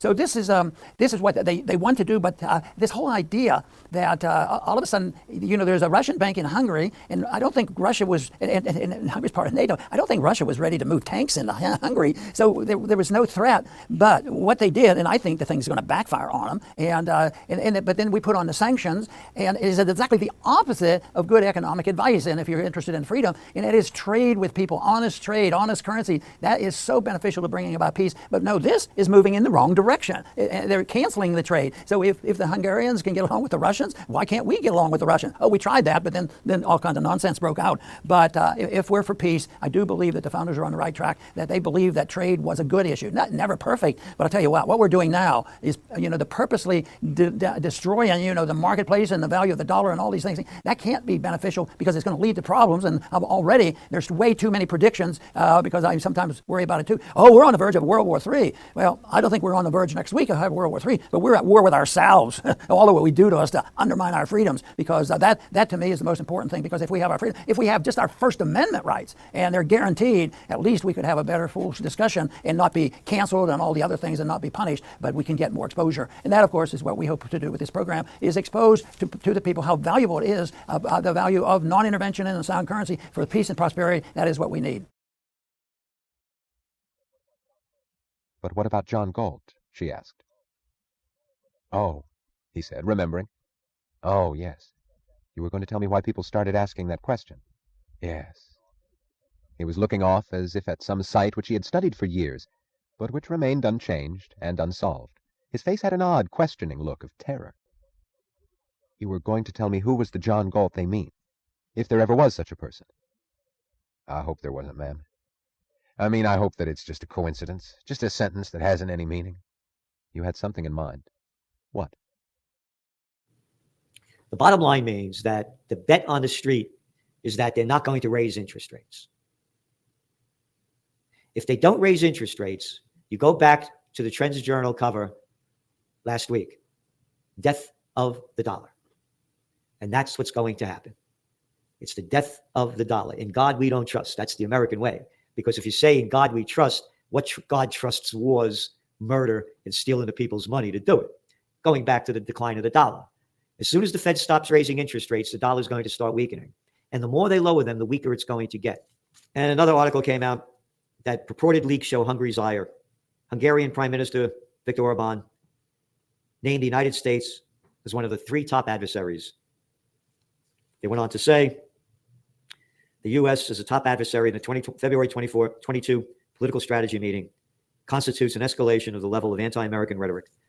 They've had enough of America. They've had enough of America's economic hegemony and military hegemony. This is a whole new world. And again, we're having a peace and freedom rally on May 27th in Kingston, New York, on the Four Corners of Freedom. And the COVID war, what they call the pandemic. Suicide rates saw largest one-year increase in 2021. No kidding. We had only forecast this in 2020. As I say, when people lose everything and have nothing left to lose, they lose it. And the COVID war sucked the joy out of life. Locking kids up, locking people up, losing your jobs. People in your family going nuts. Your mother and father fighting more with the partners. With the tensions rising. And you look how the people are going down physically, emotionally, and spiritually. We're doing everything we can to reverse these trends. And it does not take a majority to prevail, but rather an irate, tireless minority, keen on setting brush fires of freedom in the minds of men, said Samuel Adams. It was something that happened at that first meeting at the 20th Century Factory. Maybe that was the start of it, maybe not, I don't know. The meeting was held on a spring night 12 years ago. The 6,000 of us were crowded on bleachers built way up to the rafters of the plant's largest hangar. We had just voted for the new plan, and we were in an edgy sort of mood, making too much noise, cheering the people's victory, threatening some kind of unknown enemies, and spoiling for a fight, like bullies with an uneasy conscience. Trying to sort of look forward and not back, and trying to kind of weasel their way out of what's going on. There's a classic clip of Anthony Fauci just the other day where he said something along the lines of, maybe I was misled by the science. And I was like, well, I thought you were the science. So did you mislead yourself? These people are obviously twisting themselves in knots, trying to run away from the horrible things they did. The BBC did a report the other day about vaccine injuries, people being compensated. So these kinds of conversations, which were subterranean before and only relegated to the realm of quote unquote conspiracy theory, are now bubbling up to the surface. And it seems like people are taking stock of what's happened to children. They're noticing what's going on with the economy. They're noticing that these inoculations, shall we say, the cure may have been worse than the disease, so to speak. So I think people are kind of emerging from the fog and dealing with the consequences. And anyone now who suggests that maybe we should stick with it, unless they're in the entertainment industry, but even Hollywood has announced that they're going to, or they're allowing the COVID protocols to expire. The theater world has not made a correspondent announcement yet. They've clung to it forever. It's really embarrassing at this point. But I think in general, the public, they've been softened up, and perhaps they might be ready to say, wait a minute, really what happened? Just the other day, a couple of weeks ago, we were in Washington, D.C. talking to some representatives. And, I will say, I'll give the Republicans credit. They really seem to be more interested in finding accountability and making sure that none of these things happen again. I'll also say that the Democrats, it's shocking to me. I don't mean to make it partisan, but, it inevitably became so. The Democrats, they seem not interested at all. And I guess it's no wonder because they did most of the damage. But yeah, I think people are sort of emerging from the hysteria and maybe beginning to survey the surroundings a bit and take stock of what happened. Because there's been so much noble lies and propaganda and fear mongering that we've been just sort of force fed for 3 years now. People are just want to hear people who understand and have wisdom talk about what happened, what occurred from an authentic way. We also, very fortunately, as we just kind of talked earlier, we do have a very strong charm patrol in our cast. The cast is incredibly charming across, Clifton, Jay, David Katz, Nick Hudson, and Sydney Watson and Jen Reisman. These are all very charming, interesting people. And I say charm specifically in meaning these are people who are insightful, think about what they have to say, and say it from their core. It lands, you hear it. You feel as if what these people are talking about is carefully considered and coming from their being, coming from their spirit. And I feel as if what we're trying to encapsulate is when COVID came along and SARS-CoV-2 came along and justified these lockdowns, it put the American spirit into one of the greatest challenges it's ever faced. And we wanted to make sure we had a thread, a story, the hero's journey story that is an average of the American experience as to what occurred, how it was detrimental to the American spirit, and how do we preserve it and so it emerges on the other end stronger than ever. And so I feel that we're going to see a renaissance of individuality and prosperity for all, because I do feel that the perpetrators of this can see the writing on the wall. Their views are out of favor. And I'm optimistic about this, but I do feel that it's good that they're rolling things back. And that my hope is our project, Follow the Science When Lockdown Went Viral, is an opportunity for people like, oh yes, I remember that. I remember all of this. I had thoughts about this. I had feelings about this, because everyone experienced it. Everyone you ever met, everywhere you ever been, also went through the lockdown. So with all that kind of rolled into one, I really hope to sort of reach the everyday American with what happened and how are we going to come through this as a people. Yeah, I just wanted to talk about the firestorm and the things that people experienced. I got to meet, I consider him a friend now, but I got to meet Jay Bhattacharya, and you couldn't ask for someone with more warmth, more integrity, more intelligence. He's sort of a regular guy who works at Stanford, and he said, I thought I was going to spend my life writing papers, doing research, teaching students, and worshiping Jesus, and being a husband and father. And he joked to me that the tide must be turning because the death threats have stopped. And when you see the kinds of things that people have said about Jay and how they've really tried to assassinate his character, it's really astounding. And that's why, I think that's one of the reasons that so many quote unquote conspiracy theories began to proliferate, just because people saw decent people like Jay, like Martin, like Sinatra being just viciously attacked by so-called experts, people who were saying, trust the experts. And yet here you have 3 experts from Ivy League universities. Martin was responsible for vaccine development and safety, if I have that correctly, but it didn't matter. It never seemed to matter. And when we were in DC, we were talking about our sort of parallel experiences, Jay and I, because we don't know what our future is supposed to be. I'm so disillusioned, I should say, with so many of my former colleagues, and Jay is so disillusioned with the entire establishment, scientific establishment. And we're both just like, what on earth are we going to do in the future? Because we obviously can't go back to where we were. Things have obviously changed so much. We've learned so much. We know too much now. So what can we do? Yeah, I just want to comment on that, because to this day, I just can't believe that there was so much vitriol directed at this just really kindly, honest, straightforward, good dude. And I will say, he's a hero, because throughout all of this, he still has the same kind of warmth and radiant demeanor that he had before all of this, I presume. So he's quite a remarkable person. But yeah, the way that people really came down on him, Fauci, Francis Collins, it's really disgusting. And so it's funny to see people talking about winning back the trust in public health. And I'm like, well, I don't know about that. That's going to be a really long road for you, because we've seen decent people be completely maligned by either ideology or other motives. But it's really hard to unsee that once the Pandora box is opened. And I might add about Jay that I said from the beginning that he's such a great person to have as a spokesman, because he never loses his cool. He's always got that even, calm demeanor. He doesn't have the Twitter personality that you and I have, although it has been, in a way, kind of mischievously gratifying for me to watch Jay and Martin become spicier during this whole thing. Jay is hilarious. I text him everyone, like, dude, Jay, put down your phone. Get off of Twitter. He's like, I'm addicted. I know. I can't stop doing it. But he's putting out some bangers lately. He got a little heat going on. And that wasn't how he used to be. In fact, I remember each of them, I had them on separately on the show. And separately, I asked each of them very early on, tell me your frank appraisal of Anthony Fauci. And each of them basically said, well, he's a great expert in virology and this, that, and the other thing. And I have a textbook on my shelf that's got him in it and all this and that. But we think he's bitten off more than he can chew on this, or he's obviously saying things that are beyond his area of expertise. I mean, he can't evaluate the costs and benefits of lockdowns. That's not part of his area, whatever. So they were, they were trying to be a little bit balanced. If you asked them today what their opinion is, it would be a little bit sharper, I think. Well deserved. Yeah, absolutely. I mean, I think the scales have really fallen from their eyes, of course. There were white arc lights beating down on us, and we felt kind of touchy and raw. And we were an ugly, dangerous mob in that moment. Gerald Starnes, who was chairman, kept hammering his gavel for order, and we quieted down some, but not much. And you could see the whole place moving restlessly from side to side like water in a pan that's being rocked. Generally know what's going on. It's just that the people above us are politicians in uniform who take that and either deny it, hide it, or use it in a way that's not appropriate to obtain a certain political objective. So your former Intel community colleagues who, like you, are happily now regulars on Judging Freedom, Phil Giraldi, Ray McGovern, Larry Johnson, say the same thing. The raw intel, the truthful raw intel gathered by people like you who risk their lives to get it, often is doctored, watered down, put through the Spinmeister machine before it makes its way to the Oval Office. Absolutely. And on this point, real quick, because to support the idea that the intelligence community is wrong, it's wrong at the analytical level. The analysts. It's wrong at the end. It's not wrong at the intake. It's not right. The intake is where, we've done great work, and I think we continue, but it's how it's used. And the other thing, too, remember, Bob Gates, former secretary, former CIA director, Bob Gates was a senior Russian analyst during the Reagan years. Bob Gates, right before the wall a year before the wall fell, and you may want to ask your friend, your former CIA friend about this, because this is how wrong they were.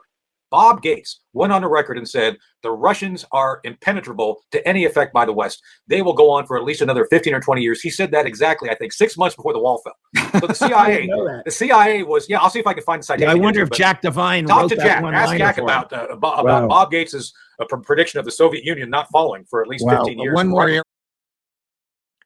And a 21-year-old got his hands on it. Well, eventually this will come out. I'm disturbed by a number of things. Not that Jack got these. I have said before I knew who he was, I'll say it right here and now. He's an American hero.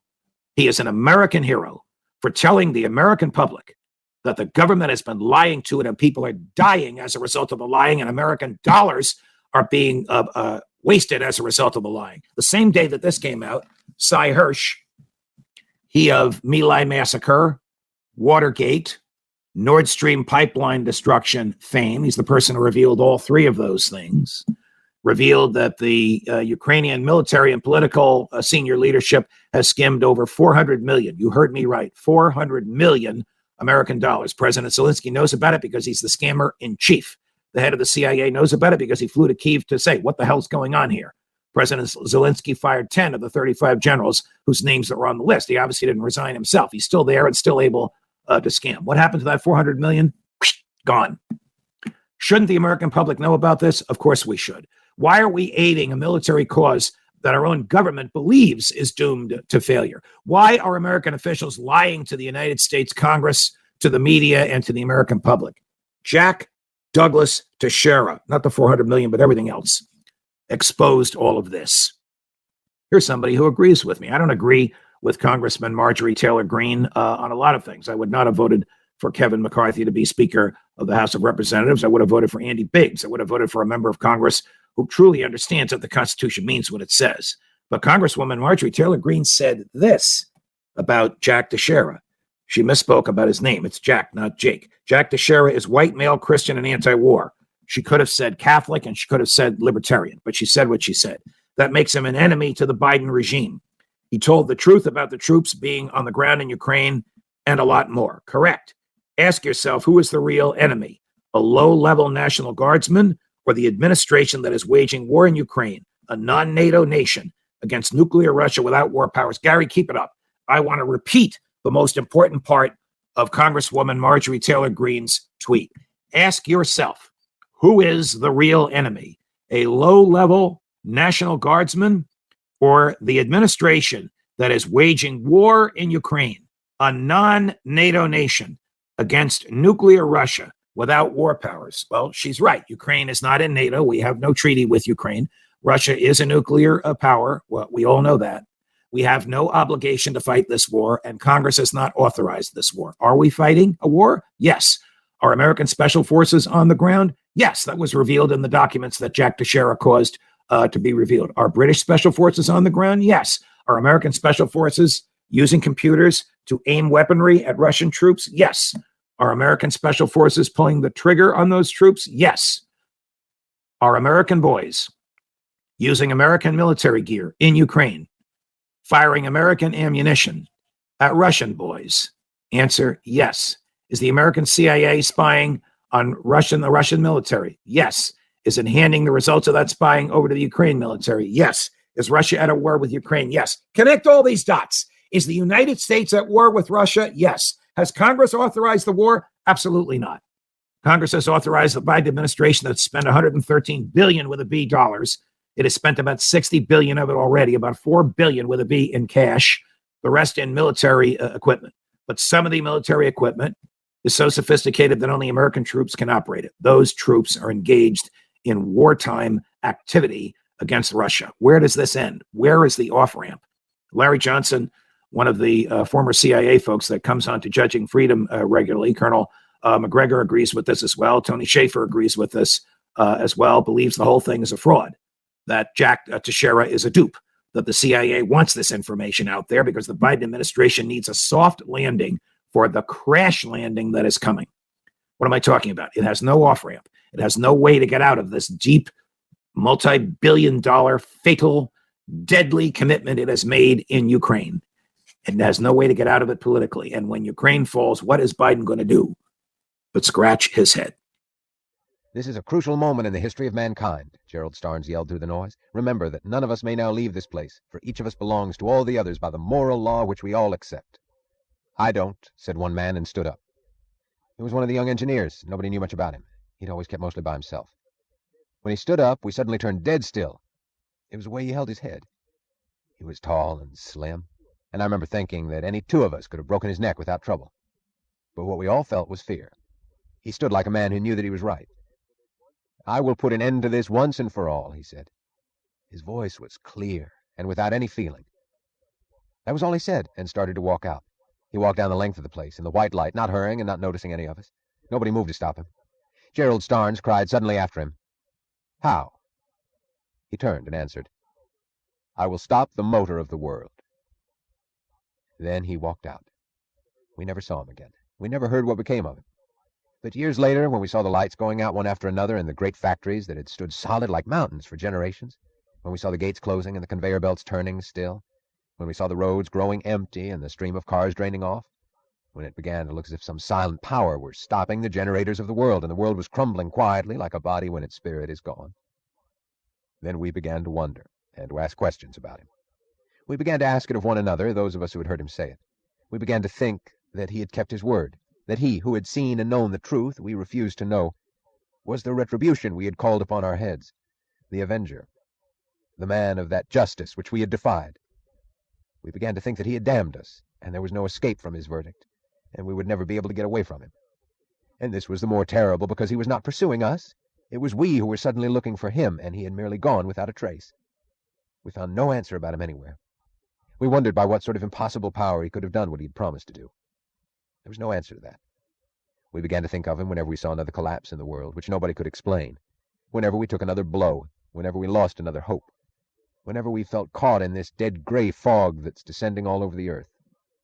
Perhaps people heard us crying that question, and they did not know what we meant, but they knew too well the feeling that made us cry it. They too felt that something had gone from the world. Perhaps this was why they began to say it, whenever they felt that there was no hope. I'd like to think that I'm wrong, that those words mean nothing, that there's no conscious intention and no avenger behind the ending of the human race. But when I hear them repeating that question, I feel afraid. I think of the man who said that he would stop the motor of the world. You see, his name was John Galt.